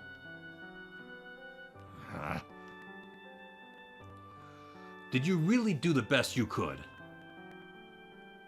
Did you even once try to do something about the situation, as hopeless as it may have seemed? Could you not even conceive of any other options? Could you not have come up with something else to say at Morgana's house? Something that might have given her even the slightest clue she was in danger. But when she opened the door, did you do anything? Did you even so much as attempt to stop him? My legs were shaking so bad, I couldn't move. There's no way I could have stopped him. Then at the very least, you shouldn't have fled. You should have stayed and told her the truth. That you weren't there willingly, and maybe she wouldn't have felt so utterly betrayed. But he was there. You think I could have actually stayed there with him? Not a chance. And it's not like Morgana would have. She opened the door because she trusted you. She isn't the easiest person to read, but she was opening up to you. And what did you do with that trust? Stop it. Please, you made your point. It's not all Mel's fault either. If anything, he's a victim. He was just trying to protect me. Were you listening to anything he said, Nellie? You were not Mel's first priority. He did what he did for his own sake.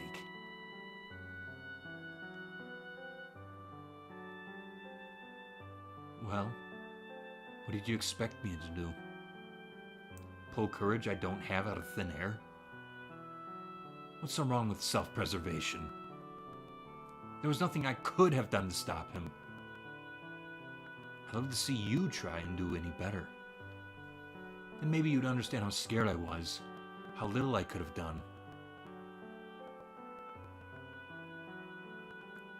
It must be nice to be an outsider.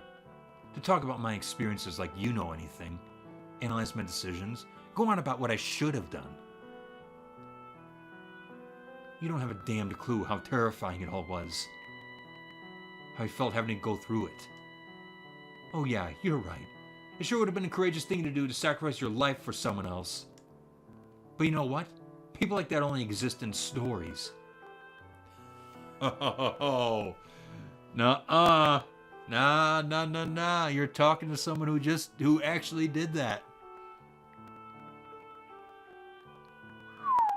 That was the wrong thing to say. Oh, that was the wrong thing to say. Except you don't actually understand that. You just want to give me crap for not being perfect.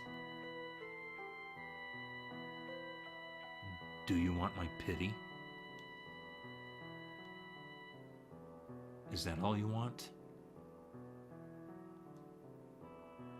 If I tell you I feel bad for you, and, oh, how hard it must have been, will that satisfy you? Pardon me. Do you not want to know what you can do now?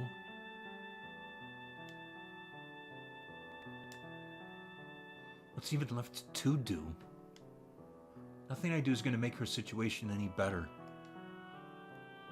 It won't make her arm come back. Yeah, that's true. Oh. Man, every time you look at that arm, that's going to be a reminder, isn't it? All is not yet lost. Open your eyes.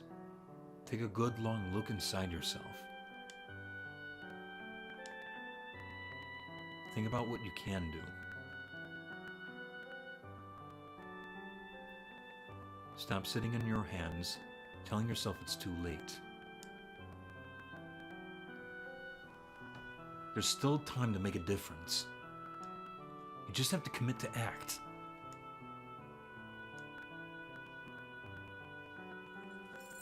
I don't think you're an especially bad or cowardly person.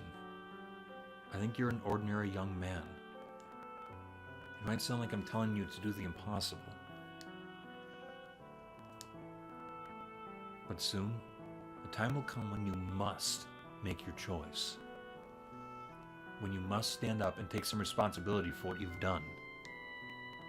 No one's childhood lasts forever. The good days are long behind you before you ever realize they've passed. When faced with the consequences of your actions, you should not have turned and run, but held yourself accountable. It is perhaps a disproportionately large burden for you to bear, but it's fast approaching, and you need to make a decision.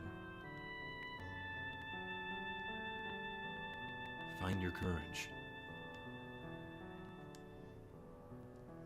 Set Morgana free. Mel. Mel? But even if I open the door for her, it's too little too late. She'll never forgive me after. Is her forgiveness the reason you should act? There you go. That's the right thing. That's the right thing right there.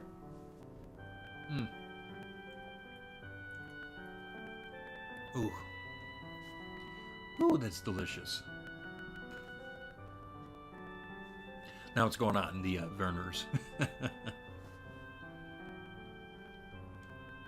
No, it's penance for what you've done to her. Atonement for your sins. Whether she forgives you or not is beside the point. The question on the table right now is whether you are going to do the right thing.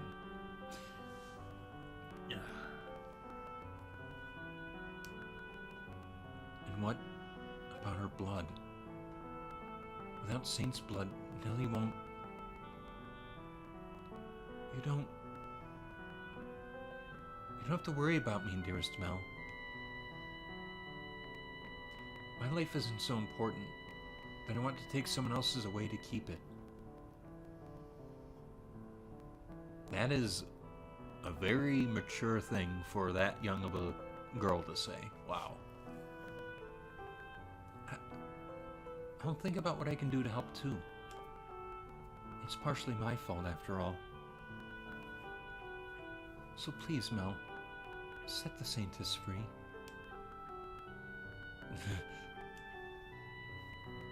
Your quiet life is built on a foundation of lies. And I know that by now. You've realized there's no real value in a life like that. You wanted to do something about this. You sought salvation. Salvation? But who would give it to me? I already told you I would. But why? Because I promised you. And you expect me to believe that? Yes.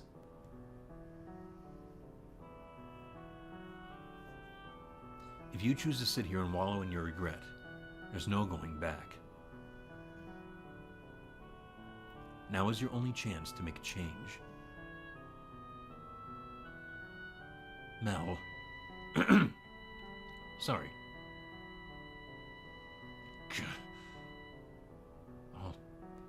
All right. I'll help. I'll help you. Set her free. Dearest Mel, I knew all along that was what I needed to do. But I could never bring myself to act on it. There was no way I could accomplish anything alone. I'm basically helpless on my own. Everything about this is so completely outside anything I've ever had to deal with before. And so I had no way of having any idea what I was supposed to do about it. God can be pretty cruel. Why would he force a boy like me to make such a difficult choice? Yes, he can be. You were made to be a part of a more normal, a less tumultuous world. But you've come too far to go back to that. So the least you can do is change the world you're in now. Yeah. I doubt I need to remind you. But you know, you can't get in with only my key.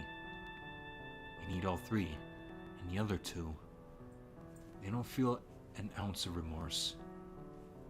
Taking their keys won't be easy. Easy or not, we have to get them. And I'm sure there's a way. There must be. Just so we're clear, you're not going to overpower them.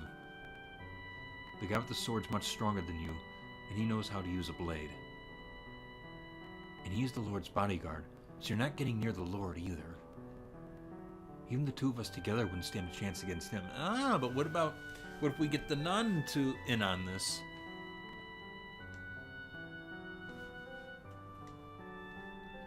You seem pretty weak from the looks of you. Who knows? Maybe I am stronger than you? God, do I really want to hit this boy? Deep breaths, Michael. Deep breaths. There must... Sorry. There must be some way we can get their keys. I know they both have people they're close to. Huh? People they're close to? We can talk about that later. Now that you've made your decision, talking with me isn't your top priority, is it? Mel. Nellie. I'm sorry for involving you in all this.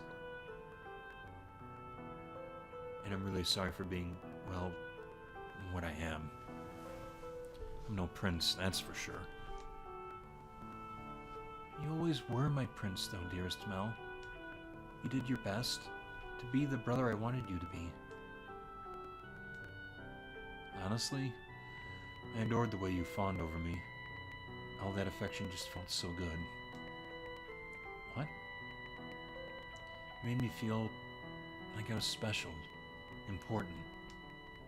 Having someone to care for, to pamper, it was empowering. That's the kind of guy your brother is. If some other girl were to show up and call me her prince, say she loved me, I'd probably try and act like a prince for her too. Why would you say that? Because all this has been so hard on me, such a huge weight on my shoulders, and every so often I would think just how much easier it would be if I could get rid of her. Yeah, you're okay. I didn't. I guess this is. I guess this is him being completely honest now too. I wasn't expecting it right now, but if Morgana just was a regular girl, not a saint or a witch or any of that, just a pretty girl about my age, she might have been the one getting all my attention instead of you. That's who I am. That's not you, dearest Mel. You're just beating yourself up. Maybe you would have chosen her over me, but that wouldn't make you any less of a kind man.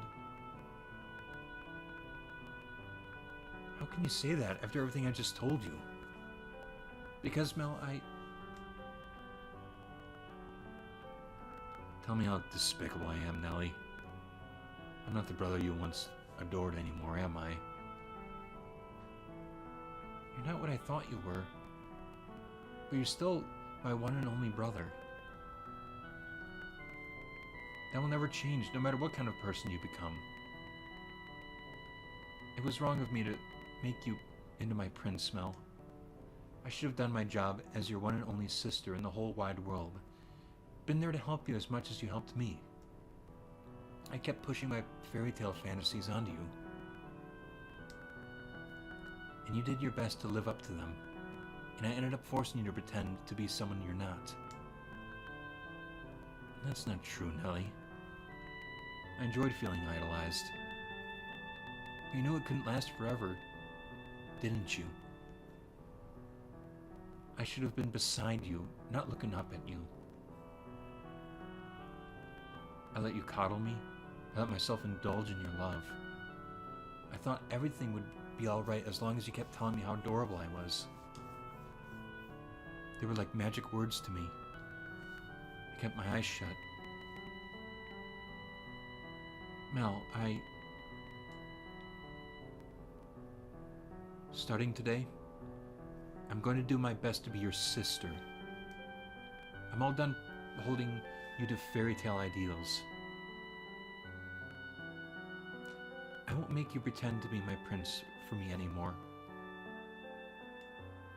And I won't try to be your princess either. I'm just going to be your little sister. So get back on your feet and stand tall, dearest Mel. I know you'll probably have to pay for what you've done when the Saintess goes free. And I know I'll probably cry about it for days. But I won't regret making the decision. Well, I don't know what to say. I wasn't expecting you to handle this so maturely. You're putting your big brother to shame, Nellie. Mother once told me that girls grow up faster than boys. She was right about that. Thank you, Nellie, for accepting me in spite of all the awful things I've done. And for having me as your brother. You're quite welcome, dearest Mel. Aww. That's cute. There we go. Now that's a healthy relationship right there. And let's keep it that way. Let's not go any further, Nellie. Keep a certain part of that in check. But yeah, that was very wholesome. And God, do I feel bad for Mel.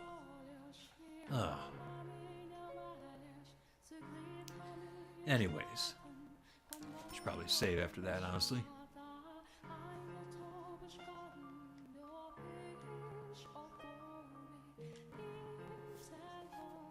Oh, why do I keep going to 4?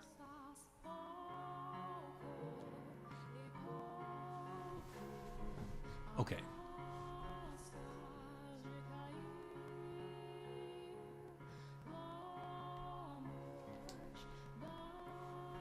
Well, looks like that That one problem solved. They finally reached the point in their relationship where they belong. If she could have come to terms with herself sooner, come to an understanding with him, then maybe she could have reeled in her ideals before she lost control of them. Yeah, maybe. This Nellie and the other Nellie seem to be the same essence. To be of the same essence. They both have a somewhat excessive love for their brothers. And that love's expressed itself by transforming him into a prince. If she could have done the same thing as she did here, then maybe their tragedy could have been avoided. This is before then, though. Since they were able to fix things up in this life, maybe it'll have a positive effect in their next life? Oh, hopefully. That'd be sweet, actually. If everything can, if once they get reincarnated or reconstructed, that they could, that it turns out differently in all these other stories. This could change the future.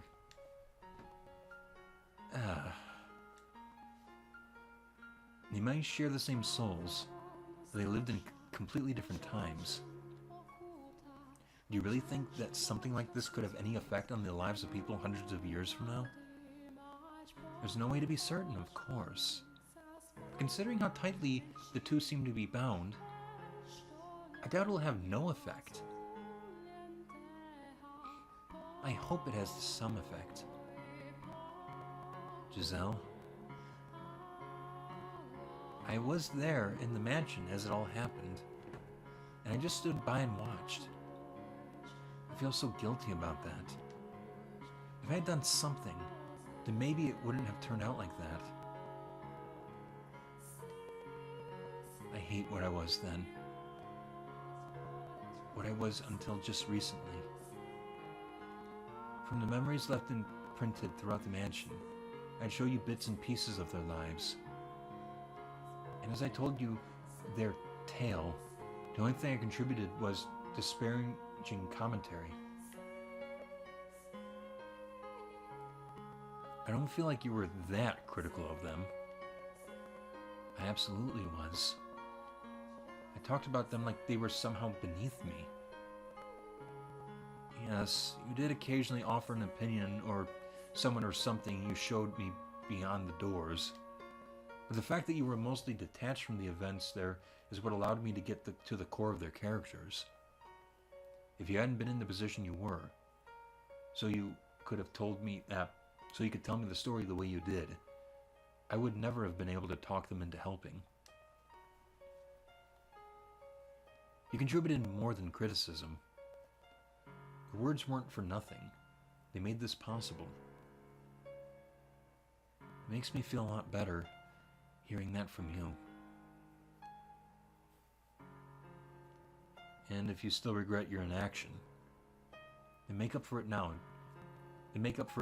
Taking action here, and have faith that it will bear fruit in their next lives. I will. I wonder if Morgana might have a change of heart too. It seemed like Mel wanted to bring her so much pain. He deeply regrets what he did, so maybe she won't bear quite as much resentment for him when she learns that. Yes, I know what you're going to say. If that was enough to... oh my god. If that was enough to assuage her, she wouldn't have held on to her hatred. Oh my god. She wouldn't have held on to her hatred for all those hundreds of years. Fuck, I can't talk. One sec, let me take a sip.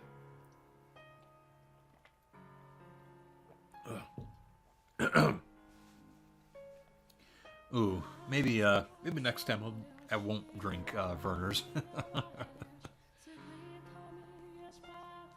Still, though, I hope it does something for her, however small. As do I. It's, gotten pretty late, so I'm gonna take Nellie back to the cottage. Okay. If you have a secret plan to get you, like, 2 keys, could you please fill me in on it tomorrow? Sure. Also, I could get you another room if you wanted. This one isn't the nicest. No, it's fine. I've come to realize I'm more at home in less comfortable environments. Michael. Am I just imagining it? Or was that as depressing as it sounded? That's not quite what I was going for. Well, anyway, you're fine with it. Suit yourself. Say, I've got one huge lingering question, if you wouldn't mind enlightening me. Yes? Why would you go to such lengths for me? You seem to know Morgana, so I can understand why you would be fighting for her. But me? I had a part in putting her in that tower. You have every reason to hate me. So why would you want to help me? If this was all it took for me to hate someone, I would curse every last man and woman in the world. I bear no animosity for you. And even if I did, you've committed to take action. It doesn't explain why you were so concerned about us. It almost seemed like you actually cared about me and Nellie. But we're complete strangers. We just met today.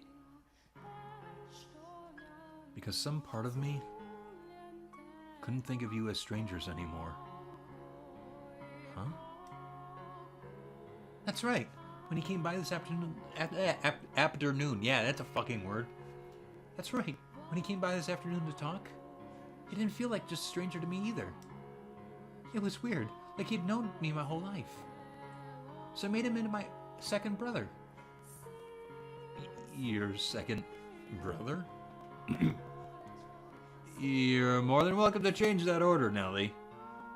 Make him number 2 and me number 1.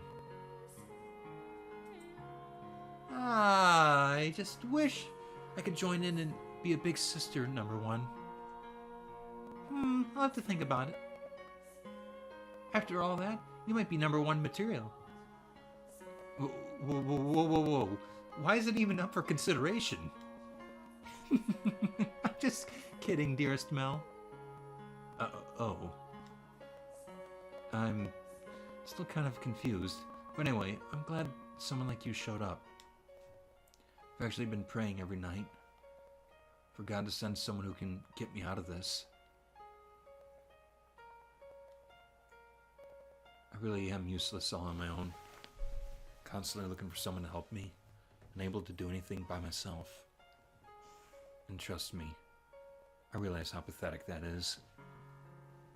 Now you must have a pretty good life to be able to be so provocative in the face of adversity. No. I bet you had everyone's respect, helped people in need, had plenty of friends who had your back. Or weren't tossed out by your family like, Oh boy. No. You two have a little bit in common, actually. You must have been incredibly blessed. I'm jealous, really. Sorry, that came out of nowhere, I know. Well, I should get going. See you tomorrow. Good night, Michael, brother number 2. Good night.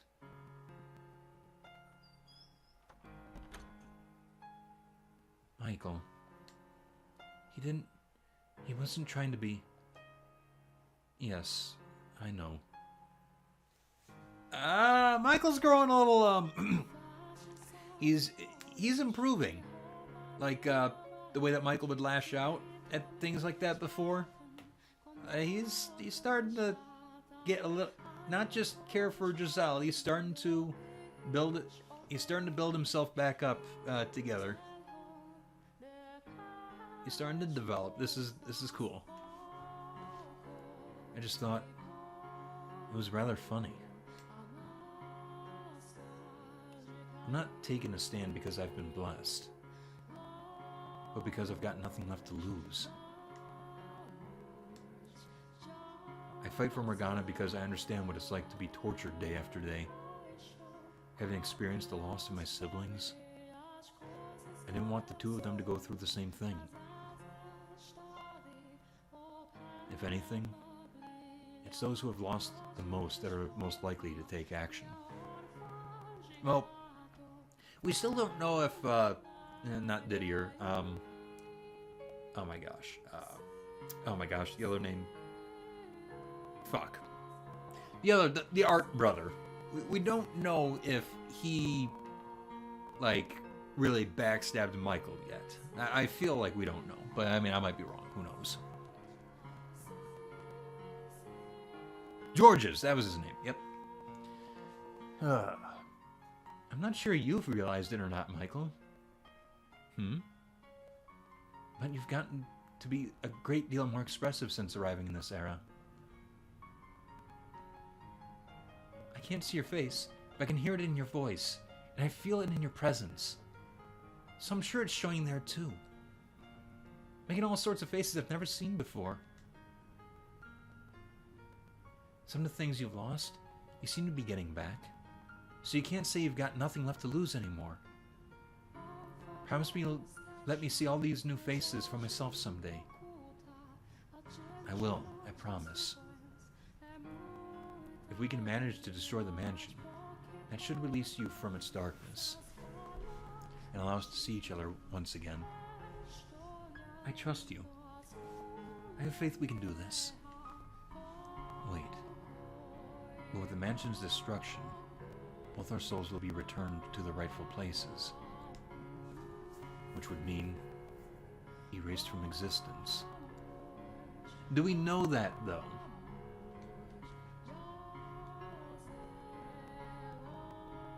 Giselle? What?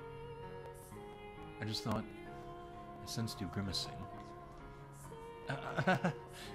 Oh, you felt that? What's the matter?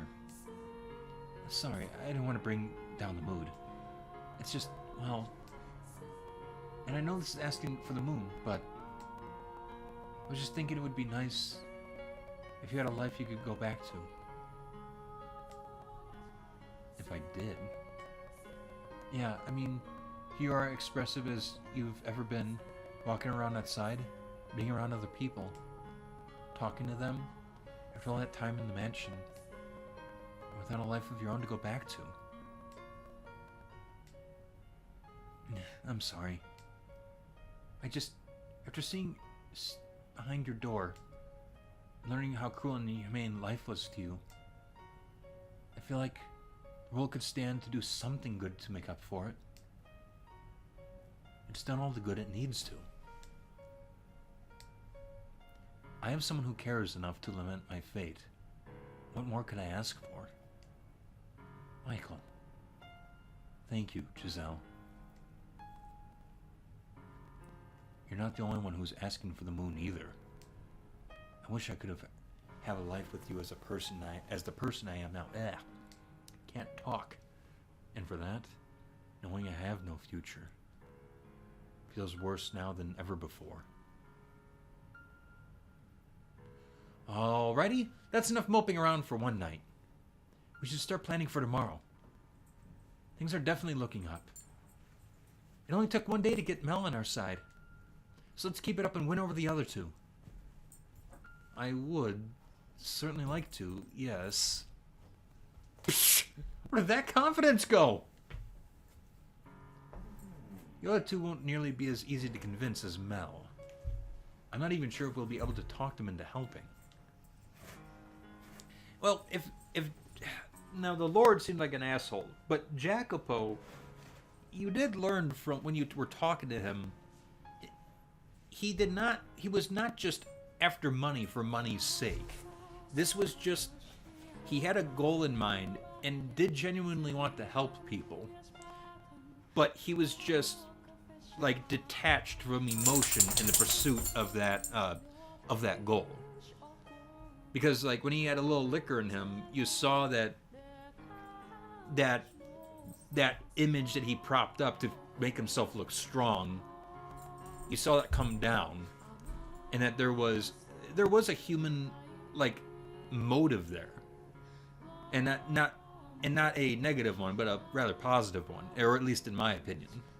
So I am kind of curious if there was something that we might learn about the Lord. However, the actions he did from Morgana's memory, yeah, they kind of make me a little conflicted there. I'm not sure how you talk yourself out of that one. So yeah, anyways. We do have a pretty good idea who the swordsman's in this for, though. The nun. Oh, I did not read that in the correct tone at all. 1 second. We do have a pretty good idea who the swordsman's in this for, though. The nun. So maybe we can get him through to her, like we did today with Nellie and Mel. Maybe. Alright, then we'll start by approaching her tomorrow. Sounds like a plan. The Lord, though, him I'm not so sure about. I'm assuming he's from behind the third door, but we didn't run into anyone he was close with today. Now for Jacopo, would that be Maria, or would that be the white-haired girl? Who's his person? And in Morgana's telling of the events of the Harvest Festival, she only mentioned 5 people. Let's see. The Lord, the swordsman, Mel, Nellie, and the nun? There's one person unaccounted for. We just haven't run into them yet, that's all. If he's the man from the third door, I can't imagine she won't be here too. Who's losing their confidence now? In any event, tomorrow we talk to the nun. I only hope it goes as well as it did today. You've got me. You don't have anything to worry about. Or, all things considered, you might not even need me? No, I wouldn't say that. You handled Mel pretty amazingly, though. I'm not gonna lie, my heart was pounding the whole time. I was afraid you were going to slip up and say something boneheaded. But you managed to keep it together. I didn't have to come to the rescue. Well... I can make a book of quotes out of your performance today. Oh, for the love of God, please don't. So I'm not concerned at all. Say whatever you think is the right thing to say. I'm more than happy to sit back and watch. The more you pile on the expectations, the more afraid it makes me that I'm going to trip up. Besides...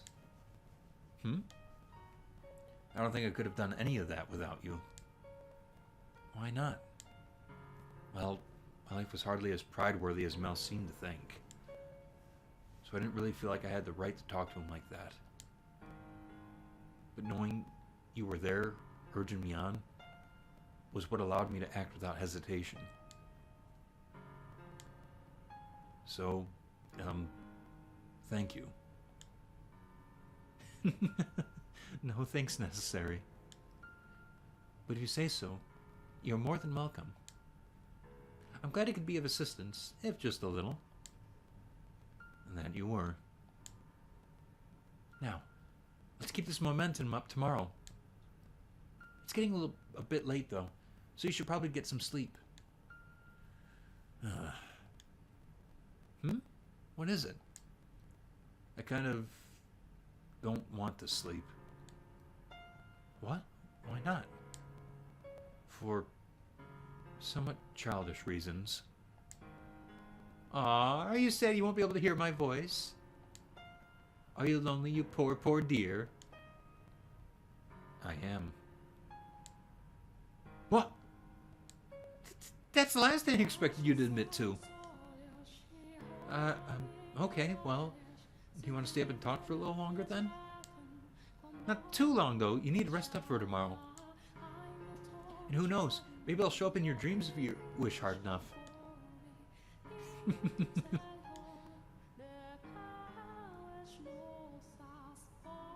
The fact that I'm even able to talk with Giselle right now is a miracle and a blessing.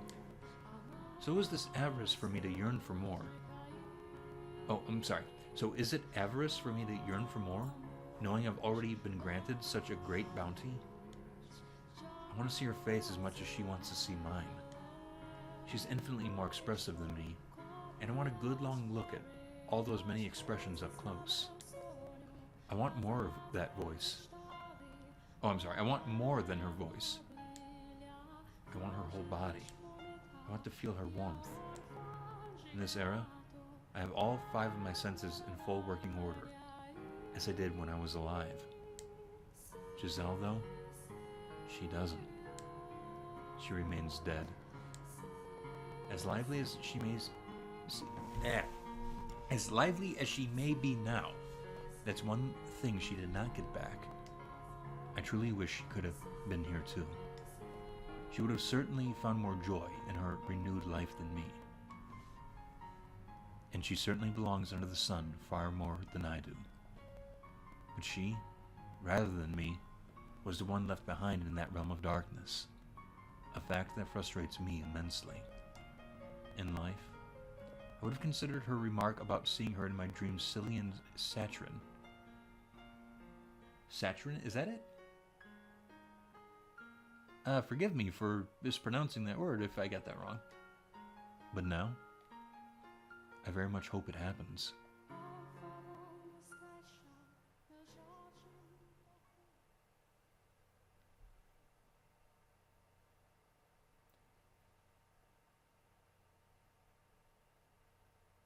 Two days until her death.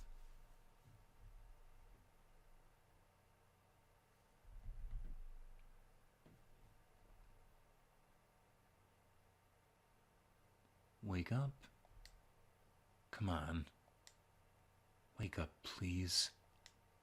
Come on, up with you.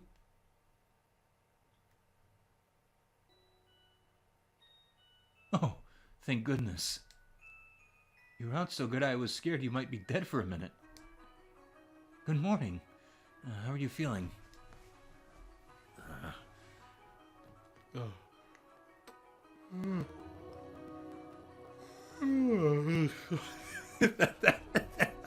That was real, by the way.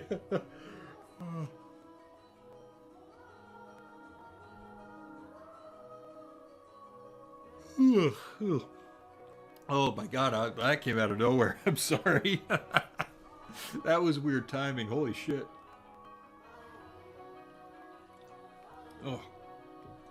Oh, forgive me.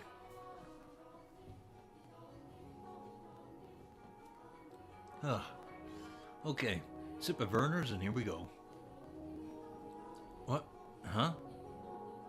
Why are you looking at me like I just kicked your cat? It's incredible how much more pleasant it is to be woken up by a woman than a boy.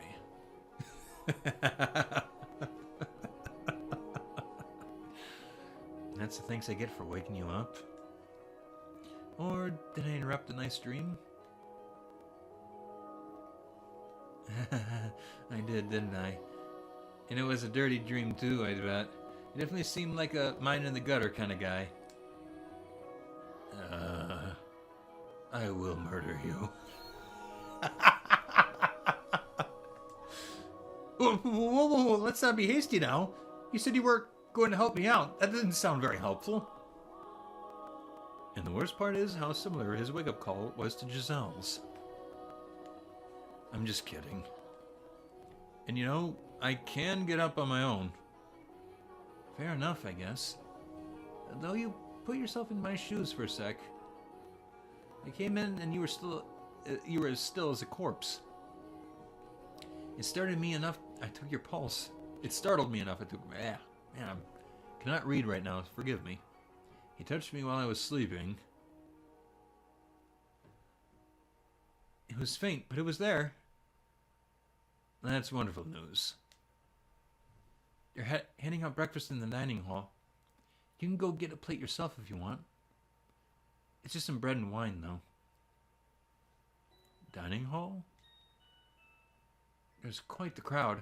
All the people here helping with the festival prep. So you should probably hurry if you want to get some. Ooh, pardon me. Hold on, I need a minute. My mind's still waking up. First off, I thought you said the church wasn't offering boarding at the moment. So why a dining hall? Oh, right. It's not... But there's still... Forgive me. Oh, right. It's not... They still do offer breakfast. For free, of course.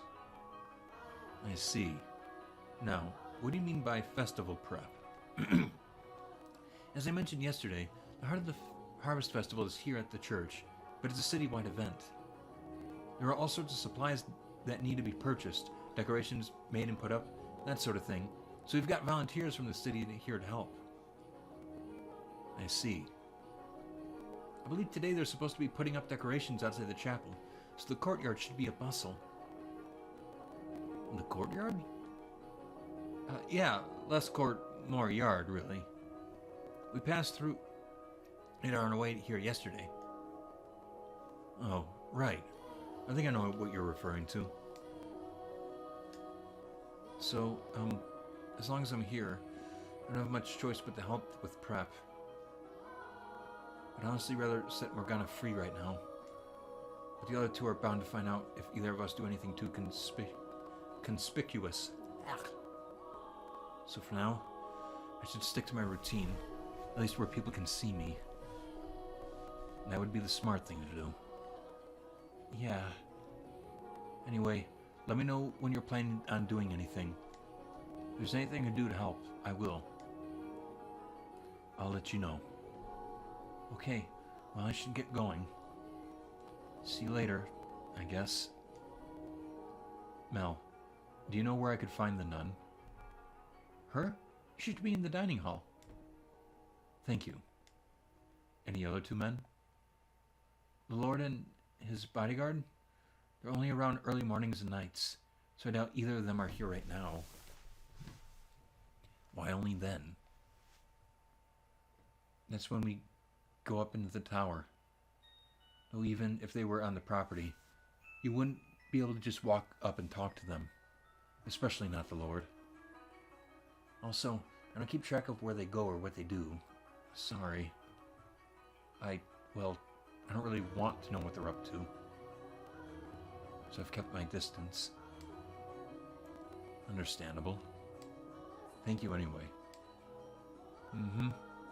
See you later. He's holding it together fairly well, all things considered. Finally resolving to do something about Morgana took a big weight off his shoulders, I'd guess.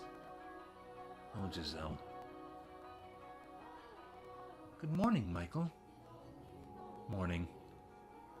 It's a bit soon to be feeling relieved, I think. There's still work to be done before Mel can face Morgana. The first step is still a big one, though, at least for him. I suppose.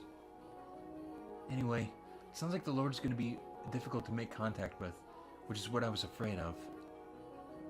Our only opportunities are when he's here to feed Morgana. Mel did say he'd keep close tabs on the two of them, so there might be more than just that. First priority is getting you fed, though. So off to the dining hall we go. Out of curiosity, did you sleep at all? Haha. I haven't been sleepy once since I became the maid. But I'm used to it, so don't worry about me. You said, you see what I'm seeing there in the darkness, didn't you? That's what it looks like, at least. Which means when my eyes were closed, she had no light at all. Maybe I shouldn't have gone to sleep after all. I know what you're thinking, Michael. And no, you're wrong. You need your sleep. You won't have the energy to do anything if you don't keep yourself well rested and nourished. You're right. We should get going. To the dining hall.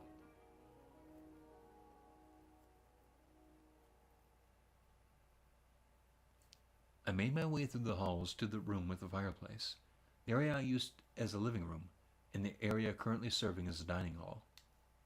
Sitting in the center of the room is a long table lined with bread and wine. Sitting behind the table and handing out food to the long line of people is the nun. This being a church, no one is speaking especially loudly, but there is still an indistinct buzz hanging in the air as dozens of people whisper back and forth. The majority of people in the room look poor, like they genuinely need the assistance, but there are a handful of those who look more than well off. That's a lot more people than I was expecting. They don't turn anyone away, which, as I recall from Morgana's account, nearly drained the church of everything it had once. They don't seem to be for want of supplies at the moment, though. I assume that's thanks to the Lord's patronage. Most likely, yes. And in the event, I doubt we're getting anywhere near her in the mornings. She looks like she's got her hands full. That doesn't change the fact we need to speak with her. Let me save again. Just in case we gotta do an option when we approach her. Should be 3, right? Yep, 3.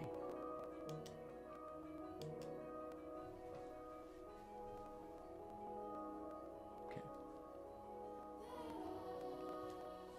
I'm gonna try to squeeze past the crowd.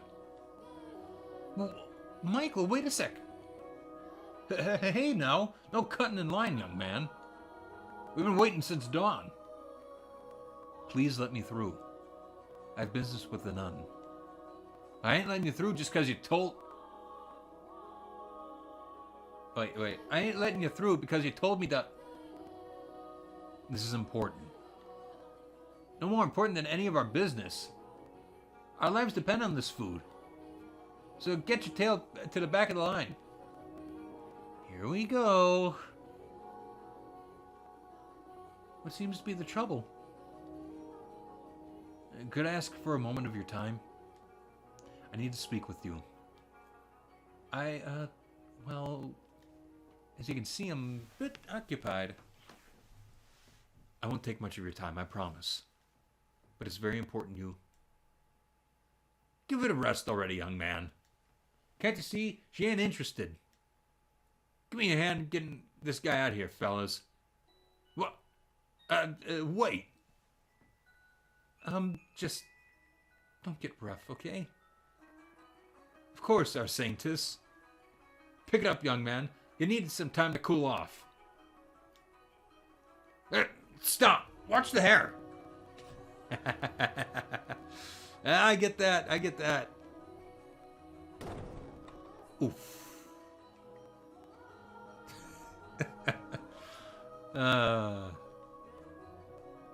That went extraordinarily well. You know, Michael, sometimes I can't decide whether you're calculated or reckless. A is very impulsive. And now I realize I never got that bread. We should wait to try to talk to the nun when she's not so busy. She has to have some free time during the day. You're right. You say we take a look around the mansion while we're waiting. Who knows? Maybe we'll run into someone else. All right. Don't let it get to you.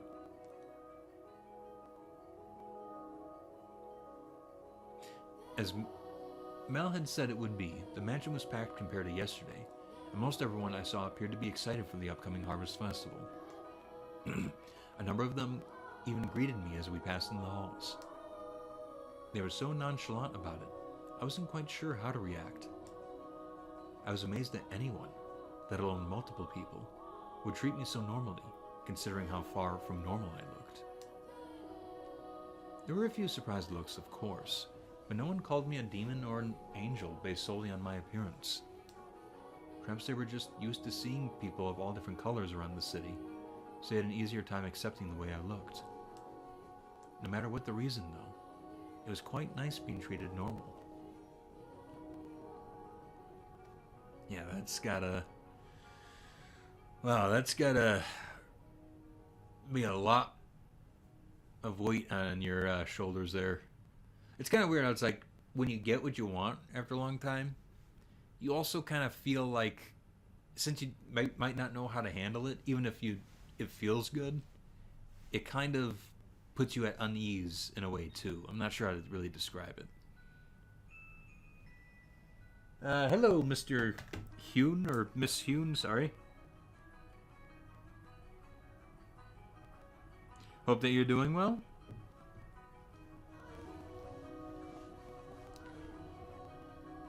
Despite knowing I have no way into the tower, part of me still wants to be near it. So I head around to the back side of the podium, where the stained glass window towers over me.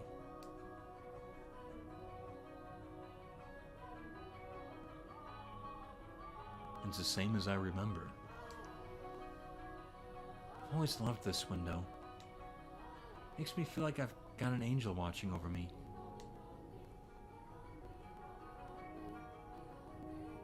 Had I been given a different name, maybe I would feel the same. That said, I don't dislike it as much as I used to. I'm glad to hear it. Are you enjoying the game? Oh yeah, the story is fantastic so far. No, I'm putting this up here with one of the best. I mean, I haven't seen the ending yet, so I'll reserve it. But this is up there with one of the best story visual novels that I've been through.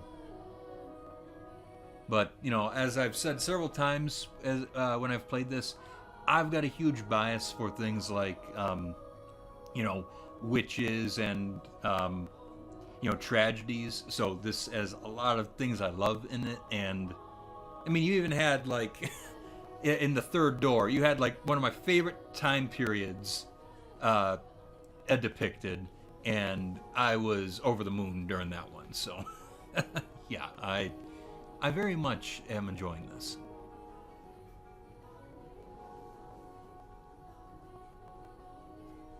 Off to the side, at the very back of the room, is a door leading to the observation tower. It's chained shut, though that's no surprise.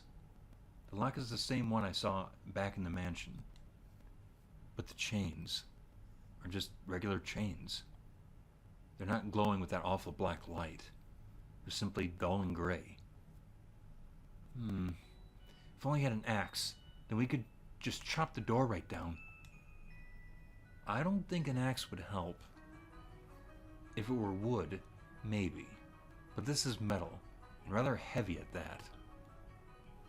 You never know. Hit it enough and anything will break eventually. This ain't Looney Tunes, Giselle. We'd be in chains ourselves long before we made it through this door. What are you doing there? Huh? I had a feeling. Yep.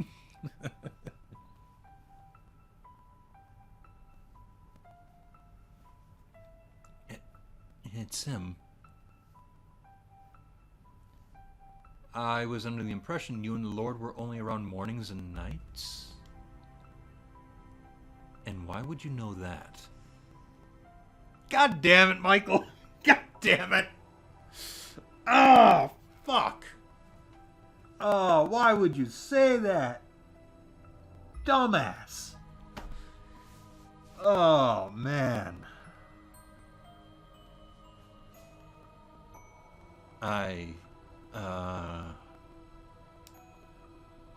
Oops. Yeah, no shit. Who are you? He's getting suspicious, Michael. I'll take care of it. I'm a friend of Mel's. I would not say that. But last time we got cornered like this, we had made a decision, so let's save this. Oh my god, what a... Oh, that was dumb. That was so dumb.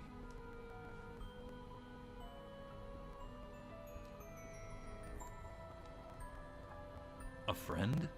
of his. Does that surprise you? Never once have I seen a friend of his before. He has plenty of friends, I'm sure. No one has an opportunity to pay him a visit, that's all. Never mind the boy's social dealings. Was he the one who told you my schedule? That I work for the Lord? I've got to be careful about what I say here. He's going to start getting suspicious of Mel. I asked him. Asked him what? I heard some talk around the town saying the Lord was seen coming in and out of this estate on more than one occasion. Naturally, that caught my attention. A lowly peasant like myself almost never has the opportunity to cross paths with the Lord. So, hearing he was a regular visitor here, I was hoping to have the honor of catching a glance at him. When I asked Mel about the Lord, he mentioned he had a bodyguard, which got me wondering, what kind of person would someone so distinguished entrust his life to? Dig around too much, and you're liable to end up in the ground yourself.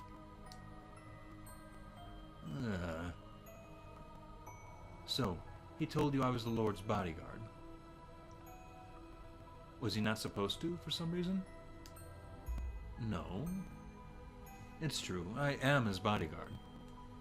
The question is, how did you know it was me?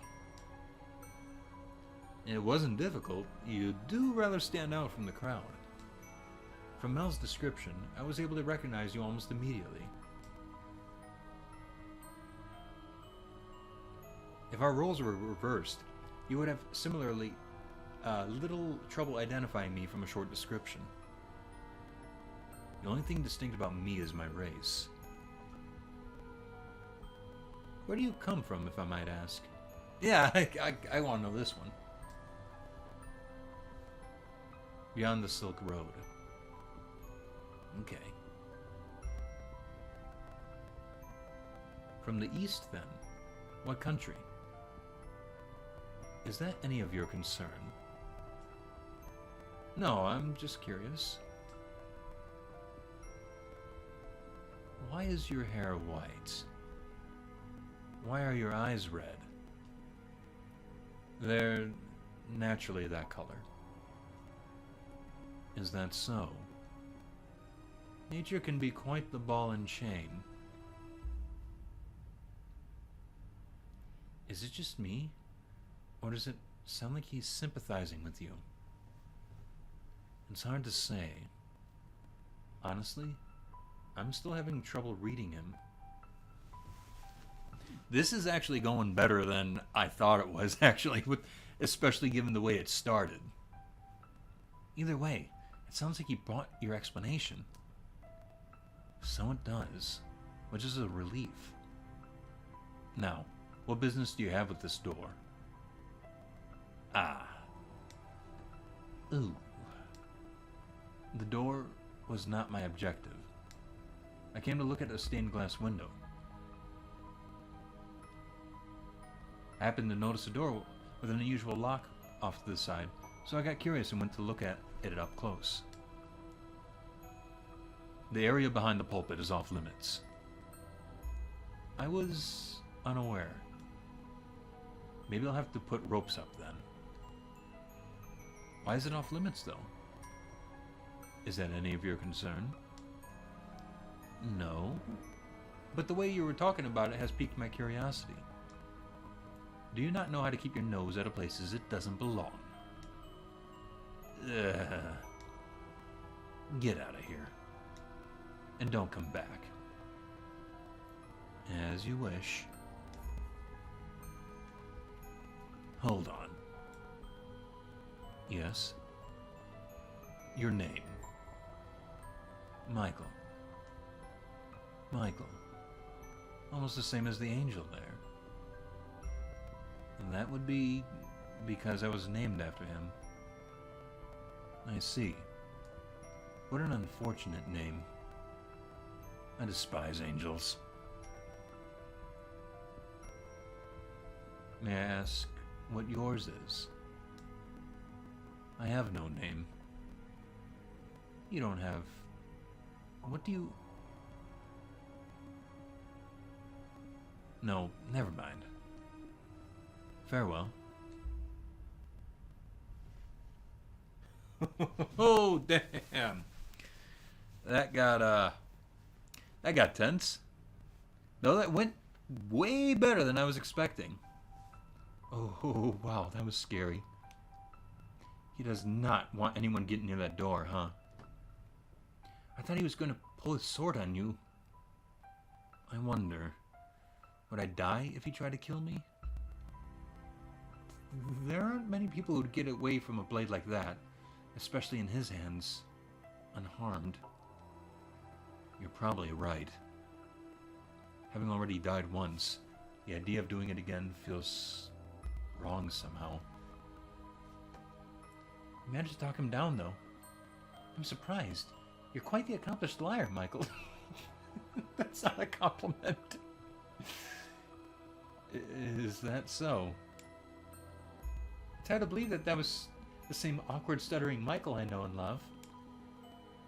Am I that much of a bumbling fool normally? I wonder what he was doing back there, though. It's well past dawn. Standing watch, presumably. With as many people as there are roaming about, he's probably worried about people like me getting near the door. I doubt he plans on spending much time anywhere else until the festival's over. And with him on guard, we've got pretty much no access to the door. I sure hope we can talk him over to our side. Mel was never an enthusiastic accomplice. His guilt is what allowed us to win him over and get him to confess everything. On the other hand, he's not likely to be so forthcoming. It all depends on how deep his ties to the nun are. Presumably, she's the reason he's involved. That said... We managed to communicate well enough. Are you still sore that I called you a coward? No, I don't mean me. I mean him. What? Oh. He was far from rational or coherent when he was living with you in the mansion. You're right. He does seem like a completely different person here. Losing his memory in the shipwreck was probably what triggered his transformation into the beast. So I guess this must be what he looks like before that. What he carries inside him is no different than now than it was then. He's simply able to hold himself in equilibrium now. He's keeping a balance between his rational human side and his violent beast side. He does somewhat remind me of Bestia during his short period of calm. That or the glimpse we got of him on the ship while he was still a merchant. I would say it's probably closer to the man here now. Huh? The ship? You were the one who showed me the memory. What? I have no recollection of that. Oh, yeah. You also mentioned seeing another woman's memories behind the second door, didn't you? From outside the mansion. You didn't see them, though, as I recall. All I am aware is what took place within the mansion, as well as whatever Morgana felt like telling me. Resonation. What? Nothing. Morgana mentioned something about me resonating. I don't know why I would be capable of such a thing, but because of what it allowed me to see, it's all but impossible for me to ignore the plight of these people. Anyway, the point is, however rational he may appear, we mustn't forget that this is not the whole picture. He is as much a killer in this life as he was in his next. He's a man of many faces. The gentleman he was around his lover, the brutal and merciless man he was on the ship, and the beast that lurks beneath it all. Everyone acts differently depending on who they're around. But there's something unsettling about how he does it. I do wonder what he meant when he said he had no name. As I recall, he was from somewhere far, far away in the second door. And he looks Asian here too. So maybe he's from the same country. He said he crossed the Silk Road, so the eastern end of the continent, presumably. I wonder if he has the same name or not. Maybe Yukimasa, right? I'm really surprised that someone from that far would be at this part of the world at this time. But this is a... given that this is essentially a fantasy, I mean, it's not too far a stretch. It's just that was just so rare then. It was an unusual name. Oh, what was it? Ukulele.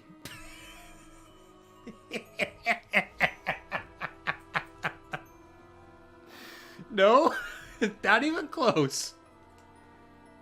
No, that wasn't it. It was eucalyptus, I believe. No.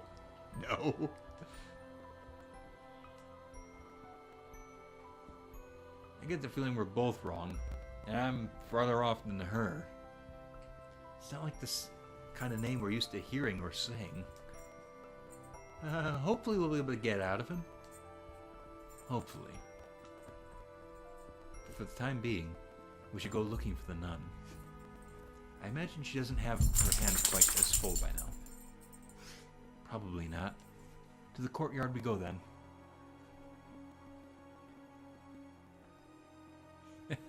Ukulele.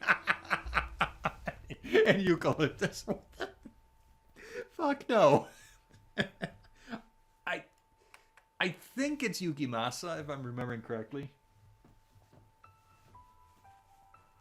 Wow, the crowd just keeps on growing. Are they all helping with the decoration? And Hugh in here is saying LOL, so yeah. Ukulele. Funny thing is, like, the word in of itself, it does sound like it could be a name. But, you know, it's clearly not. And then the funny thing is, if I'm remembering correctly, something that's funny about ukulele is, like, we associate a lot of that with Hawaii. And if I'm not mistaken, ukuleles, weren't they invented by the Spanish? So I do wonder, like, how that kind of became a thing over in Hawaii. That's a bit of a tangent. Wow, the crowd just keeps on growing. Are they helping with the decoration? It would seem so.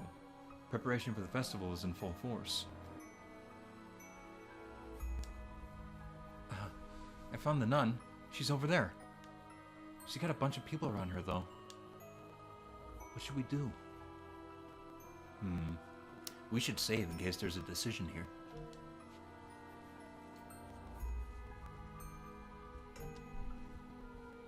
Hello.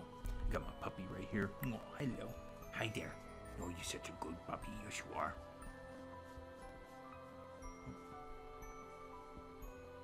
Easy to find a spot there. Just look for the Dracula-looking fucker.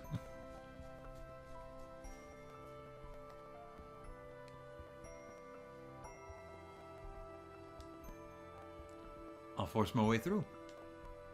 How about plan B this time?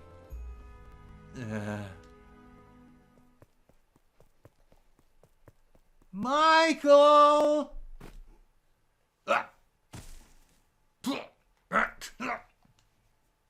Are you alright, Michael? You went down pretty hard. Oh, you're such a weakling, dearest Michael. I don't weigh that much. Not enough to knock you over by jumping on your back. You gave me no time to brace myself. Pish posh. My Mel would have no problem catching me. And then he would just spun me around like his princess at a ball. Unreasonable doesn't even begin to describe your expectations. Are you sure you would be running around like that? I thought you were in rather poor health. Amazingly, I'm actually feeling pretty good. I haven't even had any medicine today. Maybe because I cleared things up with Mel yesterday? I cried my eyes out last night, but I feel better now. I'm glad to hear it. They do say health is as much mental as it is physical. So you might be getting better if you stay positive. Just don't push yourself. Why, thank you for your concern, my dearest Michael. She's taken quite a liking to you. How do you like that? It's nice, isn't it? I'm more not sure how to react. Oh, just go along with it. You know you want to. Wish I could be there too. I want to pat that sweet little head of hers. What do you think she is, a cat? She's opened up, though. I will admit, she is rather sweet. Oh, we get both of them, okay. Oh, 1 second, just making sure that... Yeah, okay, that's still working, cool. Oh, there you are, Nellie. Don't run off like that, you scared me. It is not my fault you lost sight of me, dearest Mel. I'm trying to keep a better eye on you. So you came to check out the courtyard, Michael? You know, you really stand out from the crowd. You're so pale, I could tell it was you from off in the distance. I'm well aware of how conspicuous I am. But everyone's acting so unconcerned, it's honestly kind of disconcerting. Can't say people don't think you look unusual, but no one's afraid of you or anything. It's not easy looking different from everyone else, is it? It comes with its disadvantages, yes. And she would have had to deal with the same thing. That's another thing I regret. Wish I could have treated her more like a regular person. Guess I just wasn't mature enough to accept her. You spent much of your life in a very sheltered environment.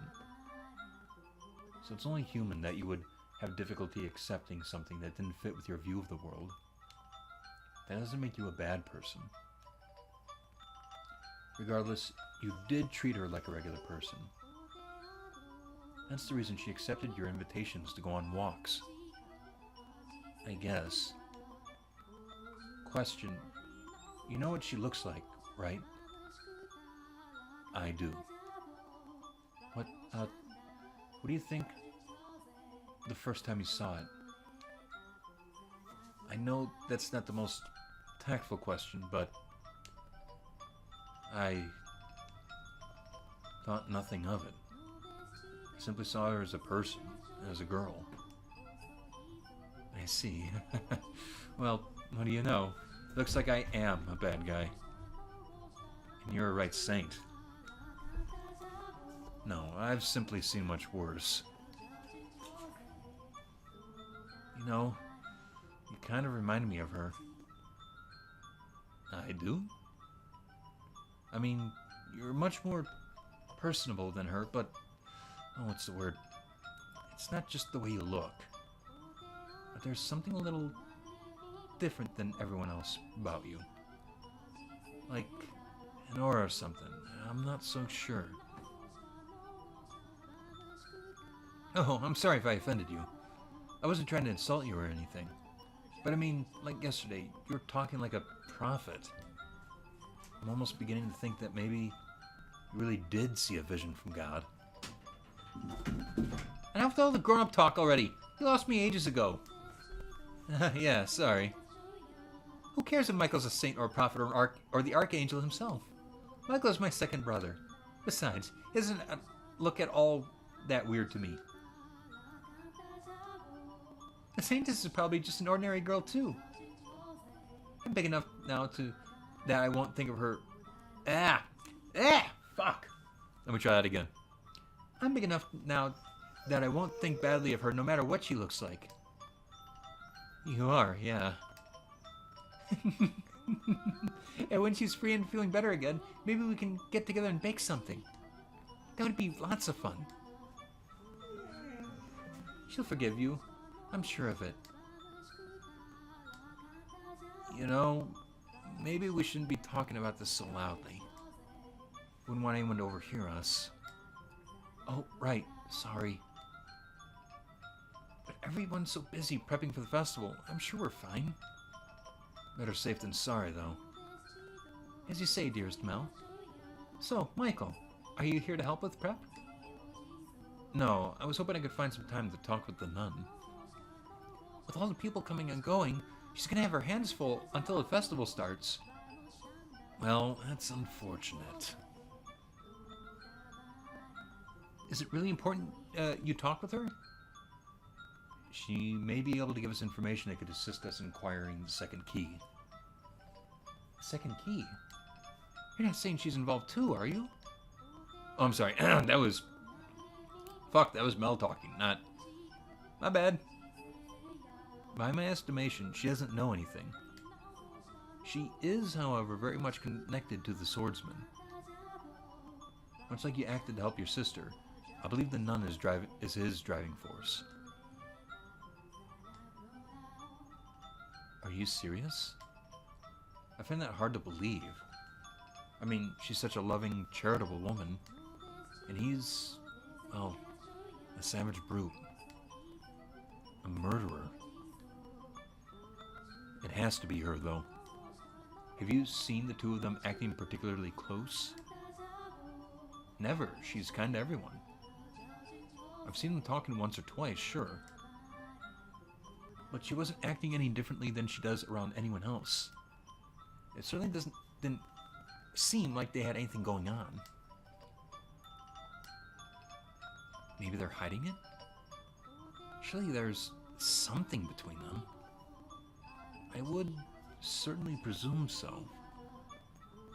Nuns aren't allowed to be romantically involved, so they could be having secret trysts. Trysts? Fuck. Forgive me, I forgot how to say that. Forbidden romance! How exciting! So you need to talk with her then, Michael? Leave it to me. You can do it? Well, right now, she's showing people how to make decorations. We've been strawn to crowns and flowers and other things. I know how to make them too, so I can take her place teaching for a little. I appreciate it. If anyone should be offering to help, it's me. There's a bunch of them already done, like over there, hanging off the tree branches. Can you make those? They're very intricately designed. You'd have to be really good at weaving to make those, let alone teach other people how. You should take her up on her offer. You're right. Your assistance would be greatly appreciated. You got it! I'll let her know you want to talk, so just hold tight. And you, dearest Mel, are coming with me. You get to help make decorations. I'm no good at this stuff, though. Nope, I said you're coming, and that's all there is to it. With me as your teacher, you'll be a pro in no time. Yeah, alright, you win. Let's go. Nellie seems to be in a good shape. It doesn't look like last night when she caused any problems for them. I'm relieved. But fuck, I can't talk. Nellie seems to be in a good shape, and it doesn't look like last night caused any problems for them. I'm relieved. There we go. Hopefully, they can continue down this path. They'll be fine, I'm sure. I pray that they will be. Now, we should have a little time before the nun is available to talk, so I would really like to find some shade. Is it pretty bright out today? I thought you could see through my eyes. I can, yes. I see what's going on, just not as clearly as you. Not enough to tell how strong the sun is, for example. I see. you alright? I'm fine. I say, but the backs of my eyes are starting to hurt. 2 days now, and hardly a cloud in sight.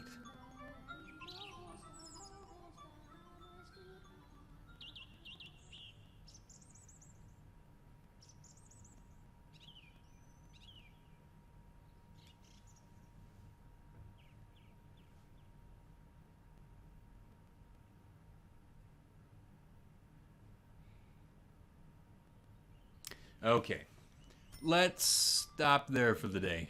Oh, boy. Alright, cool. So, now we got Mel cooperating. Now we will move on to the second key. And we'll pick up where we left off.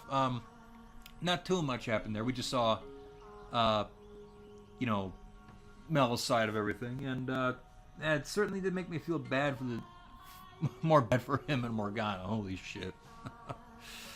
If they do get reincarnated, I don't know.